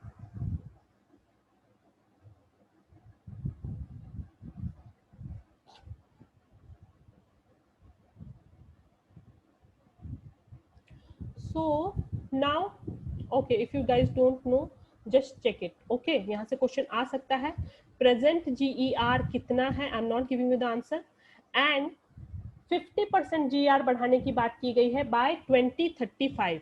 Now we are discussing जो NEP के points हैं हायर एजुकेशन पर्सपेक्टिव से क्या है। Okay, so main take away for higher education, pay attention.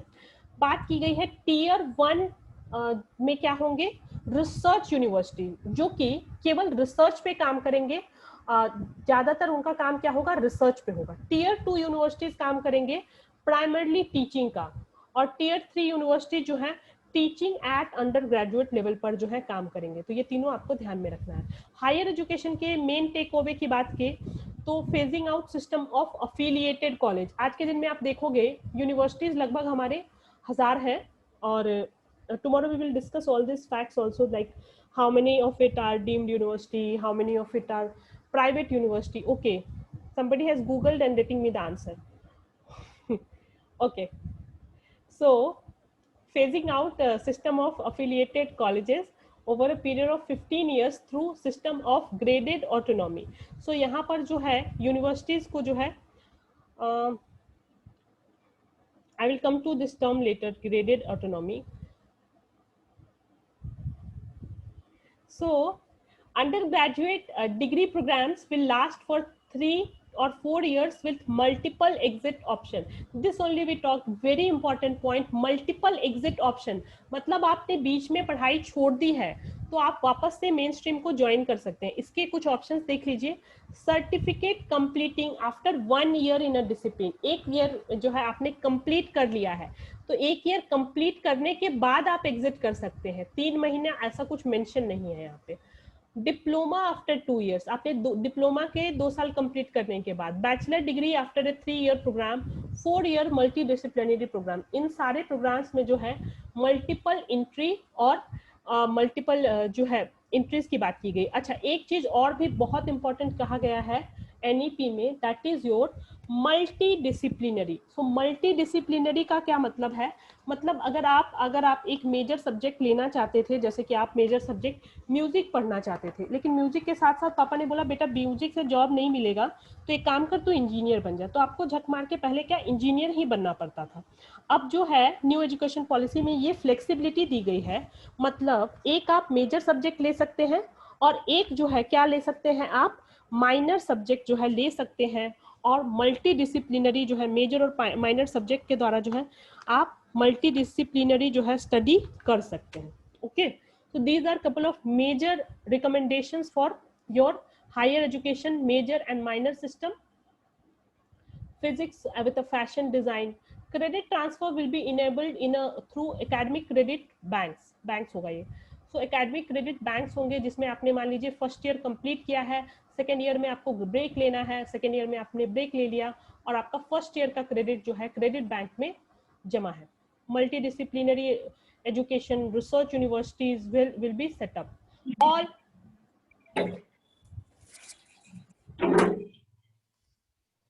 All higher education will be multidisciplinary by 2040. So from this we can infer that 2050-40 will be the year जहां से क्या होगा, आपका education multidisciplinary हो जाएगा completely.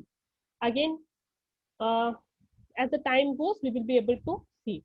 So efforts to preserve, promote Indian languages including classical, tribal, endangered languages will be taken. From there this bit your oriental, आपने देखा आपके सिलेबस में ओरिएंटल एजुकेशन जो है इंक्लूड किया गया है, उसका रेफरेंस आप यहाँ से ड्रॉ कर सकते हैं, क्योंकि यहाँ पे किसकी बात की गई है, प्रिजर्वेशन की बात की गई है। जो लैंग्वेज अभी यूसेज में नहीं है या जो इंडेंजर्ड है, जो कि खत्म होने के कगार पे है, तो उन सारे लैंग्वेजेस को है बढ़ावा देने की बात की गई है primarily. Professional education to be integral part of higher education system. तो क्लास 6 से ही आप देखोगे किसी तरीके का जो है वोकेशनल स्किल बेस्ड एजुकेशन जो है स्टार्ट कर दिया जाए, ताकि जैसे बच्चे जो है, जैसे आप देखते हो व्हाइट हैट जूनियर एक आपने भी देखा होगा उसका ऐड आते रहता है, तो वहां पर आप देख सकते हो कि बच्चों को कोडिंग सिखाया जाता है। So all these are skills which makes you employable. So very important, this we discussed multidisciplinary education and multiple objects. So just give a read to it. ठीक है, इंटरनेशनलाइजेशन ऑफ एजुकेशन, हमने study in India programme launch किया है। So study in India के तहत क्या करते हैं हम, विदेश से जो जैसे कि मान लीजिए कुछ जैसे हमारे जो नेबरिंग कंट्रीज है, जैसे we are talking about Bhutan, we are talking about Nepal, we are talking about Sri Lanka, तो इन सारे कंट्रीज से, एशियन कंट्रीज प्राइमरली आकर के, और अफ्रीका के कुछ कंट्रीज इंडिया में पढ़े, उनके लिए जो है स्पेशल सीट्स हो। जो नॉर्मल यूनिवर्सिटी के बच्चों के लिए जो सीट होता है वो तो है ही, इसके अलावा कुछ स्पेशल सीट केवल इनके लिए रिजर्व हो, जो कि स्टडी इन इंडिया प्रोग्राम के तहत आकर के इंडिया में पढ़े। Okay, more faculty and institutional autonomy जो है इनको दिया जाए। National institutions for Pali, Persian, Prakrit will be set up. So earlier आप देखोगे जो, तो बेसिकली आप कह सकते हो to conclude this, okay, there are a couple of things. So if I would like to conclude this national education policy, इसमें बात की गई है पुनरुत्थान की। हमने जो सब चीजों को भुला गए हैं, जैसे हमने ये जो एंशियंट पीरियड में हमने इस लैंग्वेजेस की बात की थी, लेकिन आपने नहीं देखा होगा कि बहुत सारे इंस्टीट्यूशन आज के दिन में ये सारे लैंग्वेजेस की शिक्षा देते हैं, तो इनको बढ़ावा देने की बात की गई है। संस्कृत के इंस्टीट्यूशंस को भी बढ़ावा देने की बात की गई है, हिंदी के इंस्टीट्यूशंस को बढ़ावा देने की बात की, लैंग्वेजेस को प्राइमरली बढ़ावा देने की बात की गई है, संरक्षण की बात की गई है, भारत का जो संस्कृति हम भूल गए हैं उसके पुनरुत्थान की बात की गई है। साथ ही साथ आज के जमाने में जो है मिलके आगे बढ़ने की बात की गई है, ताकि इंडिया जो है वो विश्व गुरु का जो इसका पोजीशन था वो वापस रीगेन कर ले। These were the words of Nishank Pokhriyal ji, जब इन्होंने इस नेशनल एजुकेशन पॉलिसी का अनाउंसमेंट किया था in his speech. I am quoting this line. So coming back, governance of higher education institution. Governance में see from this bit I was talking that आपको questions आएंगे। जो हायर एजुकेशन इंस्टीट्यूशंस है, that is in short कहते हैं HEIs, इनको जो है इनका जो गवर्नेंस का सिस्टम है, एकेडमिक और एडमिनिस्ट्रेटिव ऑटोनॉमी है, इस सब चीजों की भी जो है हमें पढ़ना है। Fees fixation for private and public university. so that they should not be able to charge exorbitant amount from the students. A single regulator बनाने की बात की गई है. देखिए, जब हम यूजीसी पढ़ेंगे तो हम इसको और भी डिटेल में समझेंगे. देखिए, यूजीसी के बारे में just to give you some heads up. देखिए, इंडिया में यूजीसी जो है 1953 से जो है सेटअप हुआ था, और इनफैक्ट आज़ादी से पहले से ही जो थ्री पहले के यूनिवर्सिटीज थे उसको देखने का काम करता था यूजीसी. ओके, यूजीसी भी हम डिटेल में पढ़ेंगे, if time permits will do tomorrow. So UGC पहले क्या करता था, पहले जो है केवल कुछ यूनिवर्सिटीज को देखता था, जो प्रेसिडेंशियल यूनिवर्सिटी सेटअप हुई थी, इसके अलावा कुछ मेजर यूनिवर्सिटी सेटअप हुई थी.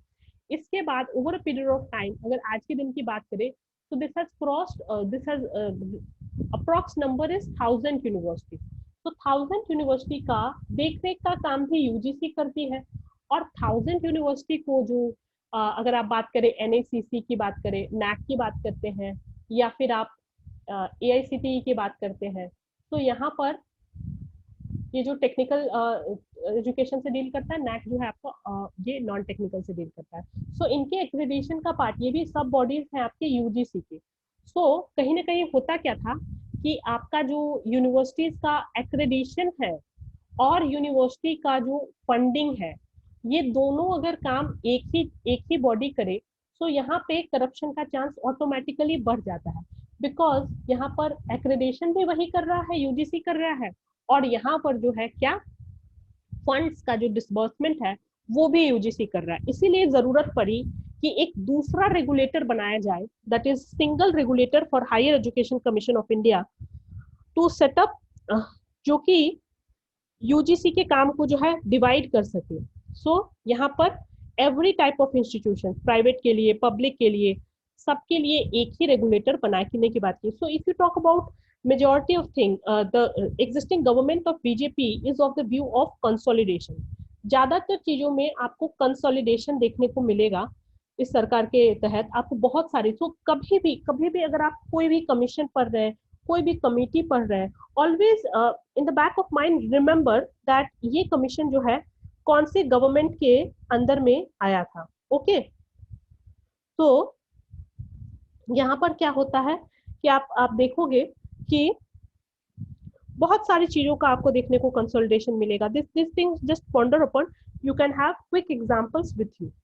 So Indian Institutions of Translation, Interpretation, IITI, full forms are very important. One full form से short question आते हैं आपके नेट के एग्जाम में. Establishment of National Research Fund. तो यहाँ पे जो है इस पर बहुत ज्यादा डिटेल में अभी तक नहीं दिया गया है, लेकिन अंडरस्टैंड दैट रिसर्च पे भी जोर दिया गया है. तो अगर एक बिहेवियरल क्वेश्चन एग्जाम में आता है, सिचुएशनल क्वेश्चन, कि which of these is not a objective of new education policy.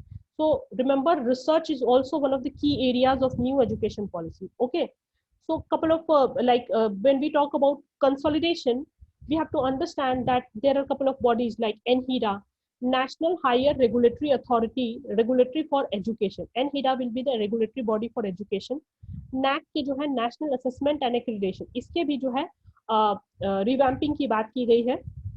UGC का जो है ट्रांसफॉर्मेशन हो जाएगा HEC, higher education grants commission. तो यहाँ पे क्या है, देखिए ऐसा नहीं है कि यूजीसी के लोग नहीं होंगे, लोग वही होंगे, बस वही क्या है, एक नया फॉर्म मिल जाएगा. ओके, ट्रांसफॉर्मेशन हो रहा है यहाँ का जो स्ट्रक्चरिंग सिस्टम होगा उसमें जो चेंजेस होगा, तो जो एग्जिस्टिंग सिस्टम में जो लूप होल्स है, जो करप्शन वगैरह के जो इश्यूज है, वो रूल आउट हो जाएंगे जब इनका ट्रांसफॉर्मेशन हो जाएगा. And there is a separate body for the assessment, accreditation, and UGC will be the regulator. Okay, so a single regulator, HECI will be formed, and UGC will be transformed to HECG. Okay, so these are major recommendations of your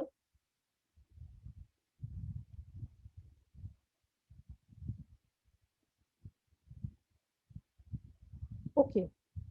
Now answer this question.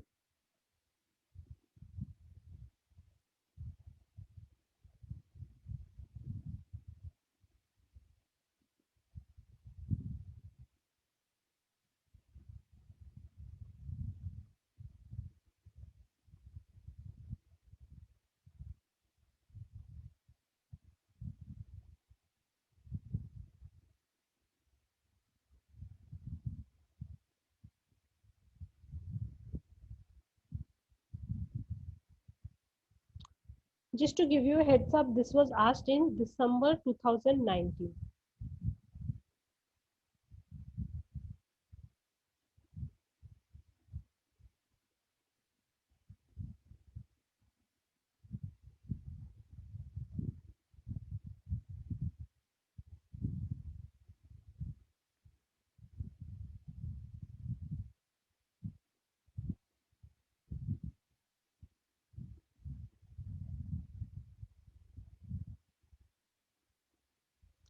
Okay, so right answer is national policy on education. See, all these policies are too exhaustive. We have covered major points, but uh, which of the following is the basis of introduction of yoga in teacher training courses? So initial policy की बात करो, how to differentiate between these two policy, समझो थोड़ा. जब हम बात करते हैं नेशनल पॉलिसी ऑन एजुकेशन 1968 की, यहाँ पे फंडामेंटल प्रॉब्लम था इंफ्रा का, फंड की जो है बहुत ज्यादा कमी थी. तो यहाँ पर क्या हुआ था कि पहले स्कूल बनाने पे बहुत ज्यादा जोर दिया गया था. लेकिन अगर हम बात करते हैं नेशनल पॉलिसी ऑन एजुकेशन, यहाँ पर सबसे इम्पोर्टेंट चीज थी क्वालिटी. क्वालिटी पे जो है खासा जोर दिया गया था, क्योंकि स्कूल्स काफी थे लेकिन स्कूल्स में जो है क्वालिटी का इशू बहुत ज्यादा था. आज के दिन में भी जो है क्वालिटी का इशू बहुत ज्यादा है. एग्जिस्टिंग सिस्टम में भी we are nowhere, like say our position is not much better. Unfortunately, we do not come even in top 200 institutions of the world. So we have a miles to go to achieve this qualities. ये बात अलग है कि अगर आप देखोगे times higher ranking का जो है करंट आईआईटीज ने बहिष्कार किया है इस साल, because there are multiple reasons जहाँ पर हमने जो है इसको किया है कि हमारे बच्चे भी जो है वो काफी ज्यादा क्षेत्रों में अग्रणी है. But if you are not able to make to 200, what is the criteria we are not making, so we will not accept Times higher ranking.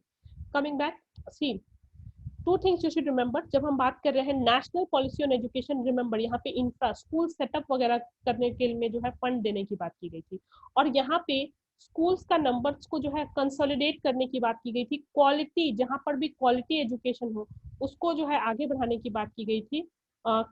Infra जो है काइंड ऑफ कह सकते हैं ऑलरेडी सेटअप या फिर ऑपरेशन ब्लैक बोर्ड के तहत जो है ओपन स्कूल्स में भी पढ़ाई यहाँ पर होती थी. ये जो है मेजर डिफरेंस है. एक पॉइंट रह गया था, that was your graded autonomy. इसके बारे में थोड़ी सी बात कर लेते हैं.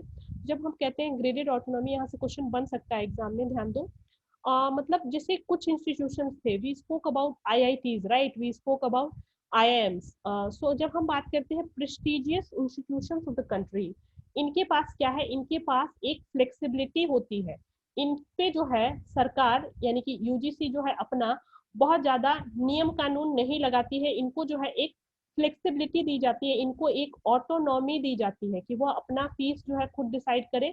अपने प्रोफेसर जो है चाहे इंडिया से लाए चाहे फॉरेन से लेकर के आए, केवल एक ही उद्देश्य दे होता है इस ऑटोनॉमी को देने का. इनको एक श्रेणी दी गई है, we will be talking about tomorrow, that is institution of eminence. देश के जो प्रतिष्ठित इंस्टीट्यूशन हैं जिसमें 10 प्राइवेट और 10 पब्लिक इंस्टीट्यूशन का नाम जो है डाला जाता है, और उनको एक अभी इसमें एडिशन भी हुआ है, रिसेंट का ये न्यूज है, I think 2 months back. So all that we will be talking about. तो ग्रेडेड ऑटोनॉमी, जिस भी इंस्टीट्यूशन का ग्रेड अच्छा है, by grade I mean NAAC one of the grading body है जो रैंकिंग देती है यूनिवर्सिटी को A plus, B, B plus, like so on and so forth. तो जिनके पास भी अच्छी ग्रेडिंग है उनको जो है एक तरीके का ऑटोनॉमी दिया जाता है ताकि वो अपना फीस सेटअप कर सके, वह जो है अपने फ्लेक्सिबल हिसाब से जो है काम कर सके. उनमें गवर्नमेंट नॉर्म्स बहुत ज्यादा स्ट्रिंजेंटली इम्पोज नहीं किए जाते हैं. सो this is a system that affiliated colleges बंद हो जाएंगे इस यूनिवर्सिटी के तहत. हम कहते हैं ना अफिलिएटेड है, so all that will be phased out in 15 years and the system of graded economy autonomy will be introduced. This term is clear, graded autonomy, what does that mean, everyone? Okay, then answer this question. Take some time and answer this question.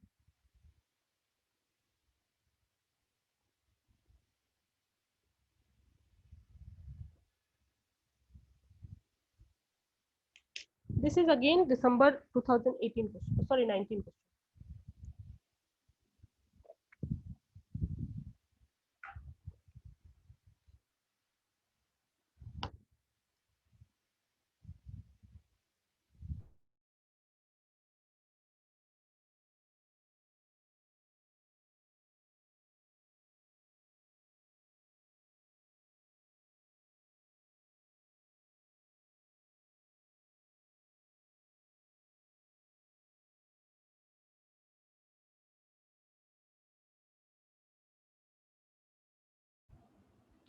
Two people are saying 4.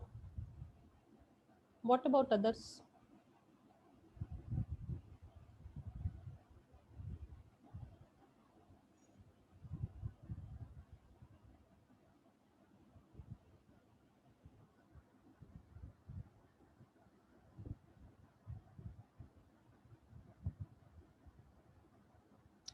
देखिए again ऐसे questions करते हैं, एक trick मैं देती हूँ क्योंकि situation based काफी अच्छा क्वेश्चन है और ऐसा क्वेश्चन आपको आगे भी आ सकता है. We spoke about cardinal principle of education, where we spoke about excellence, we spoke about equity, right. Equity की हमने बात की थी, एक्सेलेंस की बात की थी, हमने एक्सेस की बात की थी कि सबके पास जो है पहुंच हो. सो यहाँ पे क्या बात की गई है, करेंट चैलेंजेस. एक चीज समझिए, ये जो पेपर सेटर है, this is affiliated to your UGC, right.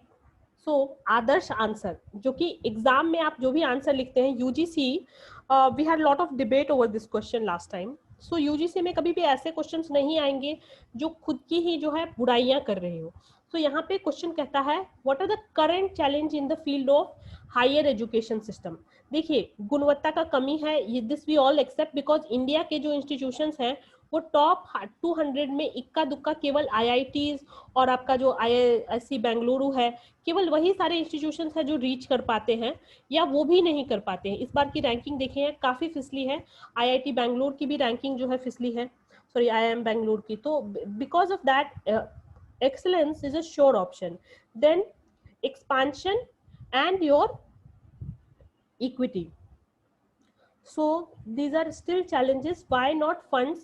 We can never, government will never, this comes directly on government. So जो ऑप्शन डायरेक्टली गवर्नमेंट को क्रिटिसाइज कर रहे हैं आप उसको श्योर शॉर्ट नो लगा सकते हैं एग्जाम में. Okay, entrance examination also, these are administrative challenges. हम देखिए यहाँ पर सारे ऑप्शंस आपको कहीं ना कहीं सही लगेंगे, लेकिन एलिमिनेशन करने का एक रास्ता मैंने आपको बताया, एग्जाम पर्सपेक्टिव से आप याद रख सकते हो. No, we have not ended. We will continue our discussion on policy and governance, but I will give you a let's say 3 minutes break. Okay, 3 minutes breather you guys take. And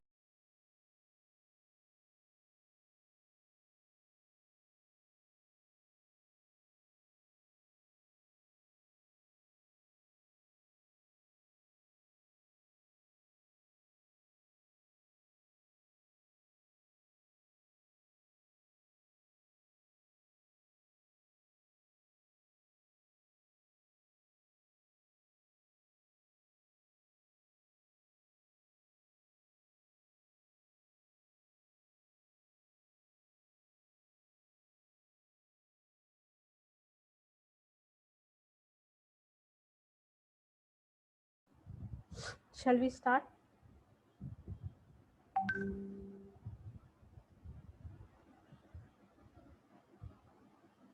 Okay, you. So we are starting with policy and governance and administration, and this we are looking from the point of view of university. Okay, university का क्या system है?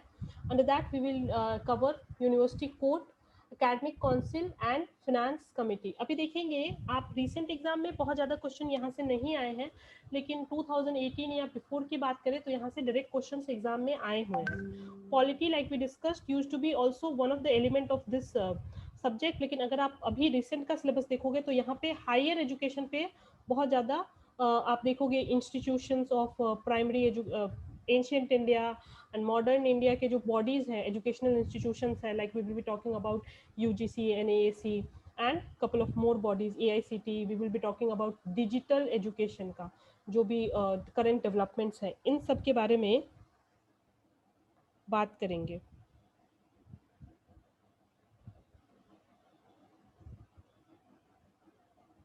Okay, so let's start. When we talk about university court, court is the supreme authority of university and it has power to review the acts of executive council and academic council. So down the line you have your executive council, academic council and finance committee. So all that is governed by your university court. That is what it means to say. Chancellor is the chairperson of university, but as we know that chancellor is just a titular head. The university functionality is run by the VCs. Okay,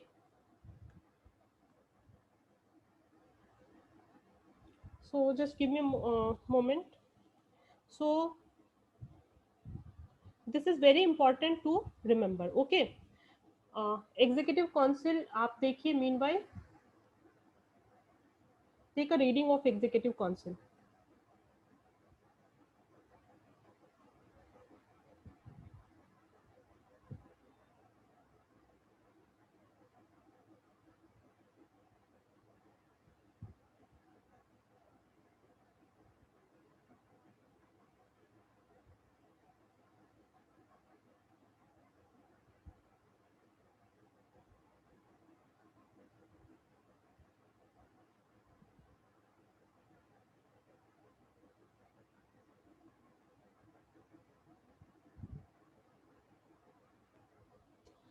so executive council को अलग अलग नाम से बुलाते हैं, that is your syndicate, board of management.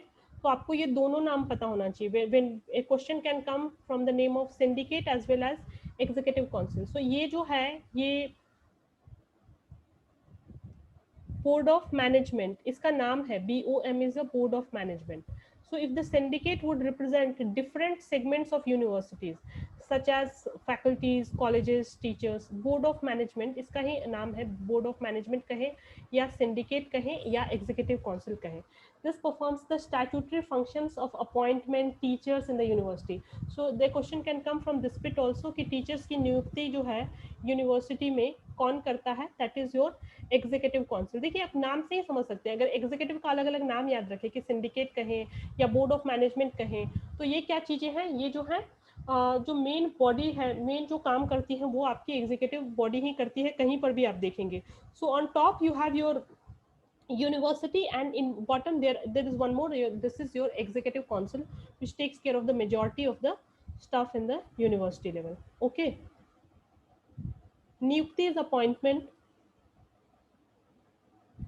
Then is academic council. तो ये जो एकेडमिक वाली चीजें हो जाती है, हाईएस्ट एकेडमिक बॉडी है यूनिवर्सिटीज में, maintenance of standards of instruction, examination, course development, ये सारा काम एकेडमिक काउंसिल करती है. So it has right to advise executive council on academic matters. Academic matters में जो हाईएस्ट है वो है आपका एकेडमिक काउंसिल. और फाइनेंस मैटर, फाइनेंस कमेटी जो है वो क्या देखती है, वो आपका कमिटी ऑफ एक्सपर्ट्स हैं जो कि फाइनेंस मैनेजमेंट देखती है यूनिवर्सिटीज में. इसके लिमिटेशंस हैं, 7 से ज़्यादा मेंबर नहीं होने चाहिए, और अगर यूनिवर्सिटी में एक भी रुपया इधर उधर होता है तो उसका लेखा जोखा रखने वाली जो है वो आपकी फाइनेंस कमेटी होती है. तो एक बार देख लेते हैं, यहाँ पर सबसे एपेक्स में जो है आपका यूनिवर्सिटी कोर्ट है जो कि एपेक्स बॉडी है, जो कि दोनों फंक्शन, एग्जीक्यूटिव काउंसिल का भी, फाइनेंस काउंसिल का भी और एकेडमिक काउंसिल का भी, इन तीनों बॉडी का जो एपेक्स बॉडी है वो क्या है, उनको देखने वाला कौन है, यूनिवर्सिटी कोर्ट. ठीक है. अब एग्जीक्यूटिव काउंसिल की बात करें इन पर्टिकुलर, तो एग्जीक्यूटिव काउंसिल जो है आपके जो अपॉइंटमेंट ऑफ टीचर्स वगैरह का जो फंक्शन है, main day to day operations of a university is taken care by your executive council. So इसका स्टैट्यूटरी फंक्शन है ये appointment of teachers etcetera in the universities, various faculties, colleges, सारे segment को यह देखती है. और एग्जीक्यूटिव काउंसिल के अलग अलग नाम है, चाहे हम सिंडिकेट कहें चाहे हम बोर्ड ऑफ मैनेजमेंट कहें, ये सारा एग्जीक्यूटिव काउंसिल ही होता है. एकेडमिक काउंसिल जो है वो एग्जाम से रिलेटेड, एग्जाम को कैसे कंडक्ट कराना है, कोर्स डेवलपमेंट, एग्जामिनेशन इत्यादि कैसे लेने हैं, स्टैंडर्ड्स ऑफ इंस्ट्रक्शन क्या होंगे, ये सारा कुछ आपका एकेडमिक बिट से रिलेटेड जो भी चीजें हैं वो एकेडमिक काउंसिल देती हैं. सो क्लियर है ये चारों councils. Okay. Now there are a couple of other things which you should know about governance bit. So like we talked about, universities को हेड कौन करता है, यूनिवर्सिटीज को हेड जो करते हैं वो चांसलर करते हैं, and chancellor is the titular head whose function is largely ceremonial. So if you talk about the president of India, so majority of the institutions में आप देखोगे इंस्टीट्यूशन के अलग अलग चांसलर भी हैं, there are exceptions, बट यहाँ पर जो है कुलपति कौन होते हैं, डायरेक्टली जो है चांसलर होते हैं, जो यूनिवर्सिटी के केवल टिटुलर हेड है. जैसे कि अगर देश की बात करें तो हमारा जो प्रेसिडेंट है वो केवल सेरेमोनियल हेड है, उनका काम केवल जो होता है वो देश का नेतृत्व करना नहीं होता है, वो एज अ राजा होते हैं कंट्री के, ओके। और राजा का सारा काम कौन करता है? प्राइम मिनिस्टर करता है, प्रधानमंत्री करता है। तो लाइक वाइज अगर हम यूनिवर्सिटीज की बात करें तो यहाँ पर मेजर हेड कौन होता है? वाइस चांसलर, उप कुलपति कहते हैं। सो वाइस चांसलर एडमिनिस्ट्रेटिव हेड भी होता है और एकेडमिक हेड भी होता है यूनिवर्सिटी का।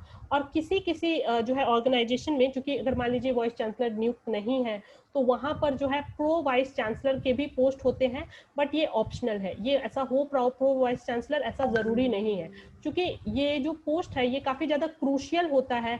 सारे एपेक्स मैटर, सारी यूनिवर्सिटीज को हेड करने वाला जो है वीसी का काम होता है। तो अगर वीसी का पोस्ट वैकेंट है for some or the other reason, there is a provision of pro vice chancellor as well, okay. So clear so far?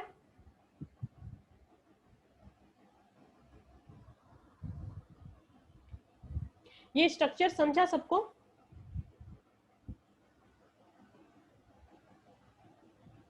Okay, so then okay, so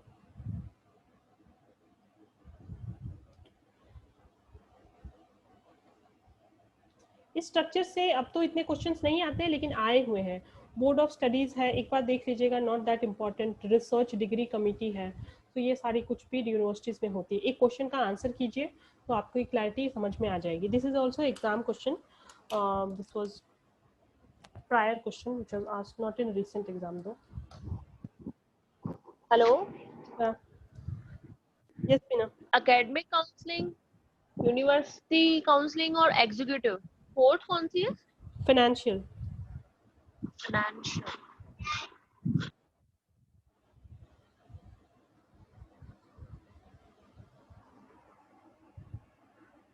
Answer this question quickly, we just discussed this.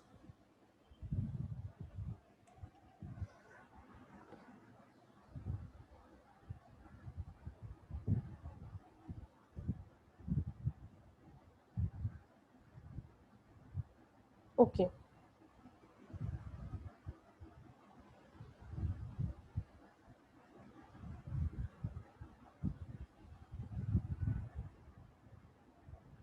क्या है question?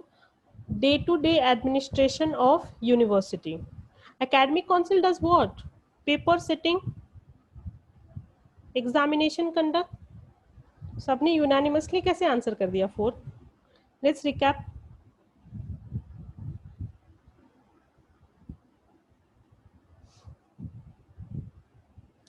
Executive council का क्या function है? यहाँ पर जो different, ये represent करता है डिफरेंट सेगमेंट्स को।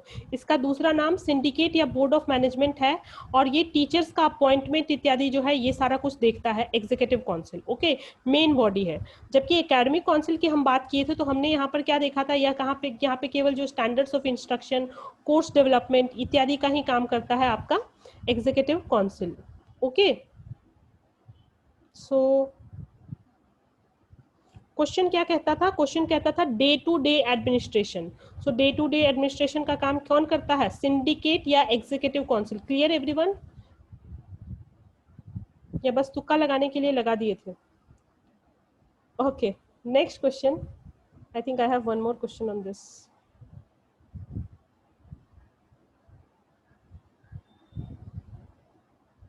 What is the point when we are revising last time? So remember this structure. Now do this question. Jan 2017 में आया हुआ क्वेश्चन है ये।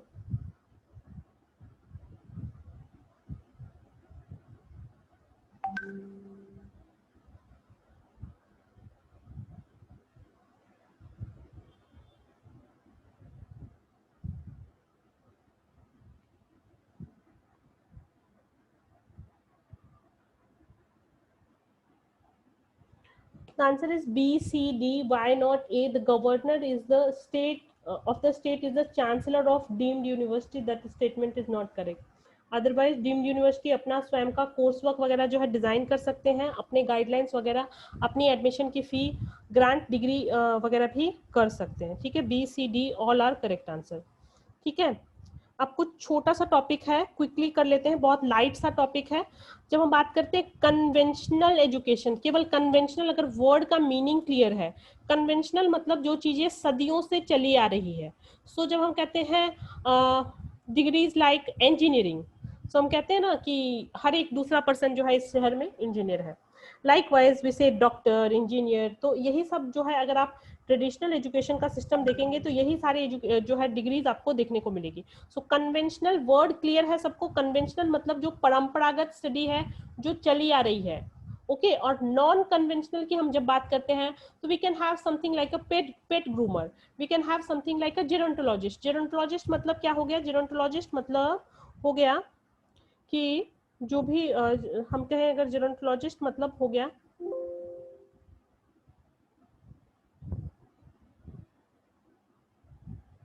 is the screen visible? So I'm leaving it as it is, otherwise it will be difficult to come back. So ठीक है, जेरोंटोलॉजिस्ट की हम बात करें तो जेरोंटोलॉजिस्ट मतलब जो जैसे कि ओल्ड लोगों से जो है बात करने के लिए, एडल्ट लोगों से जो है बात करने के लिए, like wise you have museology, you have T management courses, T management studies, carpet technology, where your job is only to sleep, spa management, ethical hacking. So these are the terms. Official companies appoint these ethical hackers, and this is very much legal in India. So do not think that it is not legal. So इसी पे based एक question कर लेते हैं तो इसकी आपको clarity मिल जाएगी. Do it quickly. Which of the following question क्या कहता है? Which item constitute the non-conventional? Now this is very sad. You can see the answers here. So देख ही लो आंसर. पहला टी, नॉन कन्वेंशनल की बात कर रहे हैं तो टी सोमिलियर्स जो टी की टेस्ट करते हैं, चाय की जिसको परख होती है. इसके अलावा स्पा मैनेजमेंट की बात करें हम, या फिर हम म्यूजियोलॉजी की बात करें, म्यूजियम से रिलेटेड जो अगर हम पढ़ाई कर रहे हैं, तो ये सब जो है नॉन कन्वेंशनल मतलब जो नए टाइम्स में आए हैं. So hope you guys are clear with both the terms, conventional क्या है और नॉन कन्वेंशनल क्या है. Clear everyone? ओके. तो देखिए ऐसे सिंपल क्वेश्चंस भी आते हैं, बस एग्जाम में they just complicate this terms by adding a couple of more options. So just be careful, put in, apply your mind nicely. आपको जो है ये चीजें समझ में आ जाएंगी. ओके इसमें कोई भी रॉकेट साइंस नहीं है, बिल्कुल कन्वेंशनल नॉन कन्वेंशनल वर्ड का मीनिंग अगर आपको क्लियर हो, ऐसे क्वेश्चन आराम से कर सकते हैं एग्जाम में. बस देखो बिल्कुल मत घबराना, मैं कुछ टिप्स शेयर करती हूँ आपके साथ में. जब हम बात करते हैं एग्जाम में क्वेश्चन अटेम्प्ट करने की, स्पेशली दिस टाइप ऑफ जो है ऑप्शंस हम अटेम्प्ट करने की कोशिश करते हैं, here what we are discussing, हम जो देखेंगे कि हम एलिमिनेशन मेथड से जाएं, for specially for the ones who are writing the exam first time, for the benefit of those I am talking. आप हमेशा एलिमिनेटर मेथड से जाएं. कोई ऑप्शन अगर आपको शॉर्ट हो, लाइक फॉर एग्जांपल आप समझ सकते हैं कि टी सोमिलियर का जो जॉब है वो कन्वेंशनल तो नहीं था, कभी आपने सुना नहीं था, सो जाहिर सी बात है ये नॉन कन्वेंशनल है. तो वन ऑप्शन से जो है आप 2 और 4 बिल्कुल ही आप एलिमिनेट कर सकते हैं ऑप्शन. तो उसके बाद जो है 2 बच जाता है. Likewise if you talk about spa management, then again you get a short answer. So likewise ऐसे क्वेश्चन पे फिर आपको बहुत ज्यादा टाइम वेस्ट करने की जरूरत नहीं है. एंड इससे पहले जो हमने छोटे छोटे क्वेश्चंस देखे थे, for example we discussed, no not this one, the question before. So जैसे हमने इस टाइप के क्वेश्चन देते थे, आपको नहीं पता है या फिर आप इसको करेक्ट फ्रेम ऑफ माइंड में नहीं इंटरप्रेट कर पा रहे हैं, so the better thing is to mark for review and just leave. अगर आपको बिल्कुल नहीं पता है, कोई ईयर वाला क्वेश्चन है और आपको कोई भी आइडिया नहीं है कि किस बिट से ये क्वेश्चन पूछा गया है, तो just leave those things. Okay so likewise या elimination method is one way. और अगर ऐसे क्वेश्चन है तो the time, maximum time you should be spending on these questions is 20 second. अगर यहाँ पे आप टाइम सेव कर पा रहे हो तो इस टाइम को आप यूटिलाइज कर सकते हो कहाँ पे, ऐसे कॉम्प्लेक्स क्वेश्चंस करने में, जब आपको थोड़ा सा टाइम लेकर के जो है करने की जरूरत है. सो then that is one of the part of time management which you should be sure. Another thing I would like to talk about is, see if you are not very clear, and if question like this, you're thoroughly confused. Okay, sometimes it may happen that 1 or 2 questions in the exam are so complex, where you see you find all the options are similar and you are confused. ठीक है, चलो you just mark for review that question. Okay, the best you can do is to go by your gut feeling, and most of the time your gut feeling will be right, even if you don't know the answer. This I'm telling from years of experience of writing this exam multiple times. Okay, go by your gut feeling and it will be right. Okay, second thing, अगर आप इस question पे जो है आप confuse है, इससे क्या होता है, आपका कॉन्फिडेंस शेकी हो जाता है. ओके, अगर आप कॉन्फिडेंस, आपका जो है विश्वास हिल जाता है, तो इसकी वजह से जो है आपका नेक्स्ट क्वेश्चन भी इम्पैक्ट होता है. So always remember one question at a time. If you are doing this question, just leave this question here only. इस क्वेश्चन को करने के बाद नेक्स्ट क्वेश्चन को करने के दौरान आपको बिल्कुल भी नहीं सोचना है कि पिछले क्वेश्चन में क्या था, मैंने सही किया या गलत किया. अंडरस्टैंड, आपको जो है केवल आपको 75 परसेंटाइल ही एम करना है, 75% एम करना है आपके जीआरएफ के लिए. ठीक है, तो सॉरी. सो ये सारी कुछ टिप्स हैं जो आप ध्यान में रख सकते हैं. Okay, so with this we will call it for a day. Tomorrow we will continue the same topics. A couple of things are still left. So we have covered governance तक हमने कवर कर लिया है. इसके बाद जो है oriental education का जो है टॉपिक से कल हम स्टार्ट करेंगे. ओके, सो या there is still a lot of things, and tomorrow we will also try to have a look at current affairs. Class is very important. जो है काफ़ी ज़्यादा knowledge एक साथ share करने पे हो सकता है grabbing is not that easy, but if you pay attention, take maximum of it, because it's a revision for you and you are not learning all these things for a first time. So thank you everyone. We are winding up for today.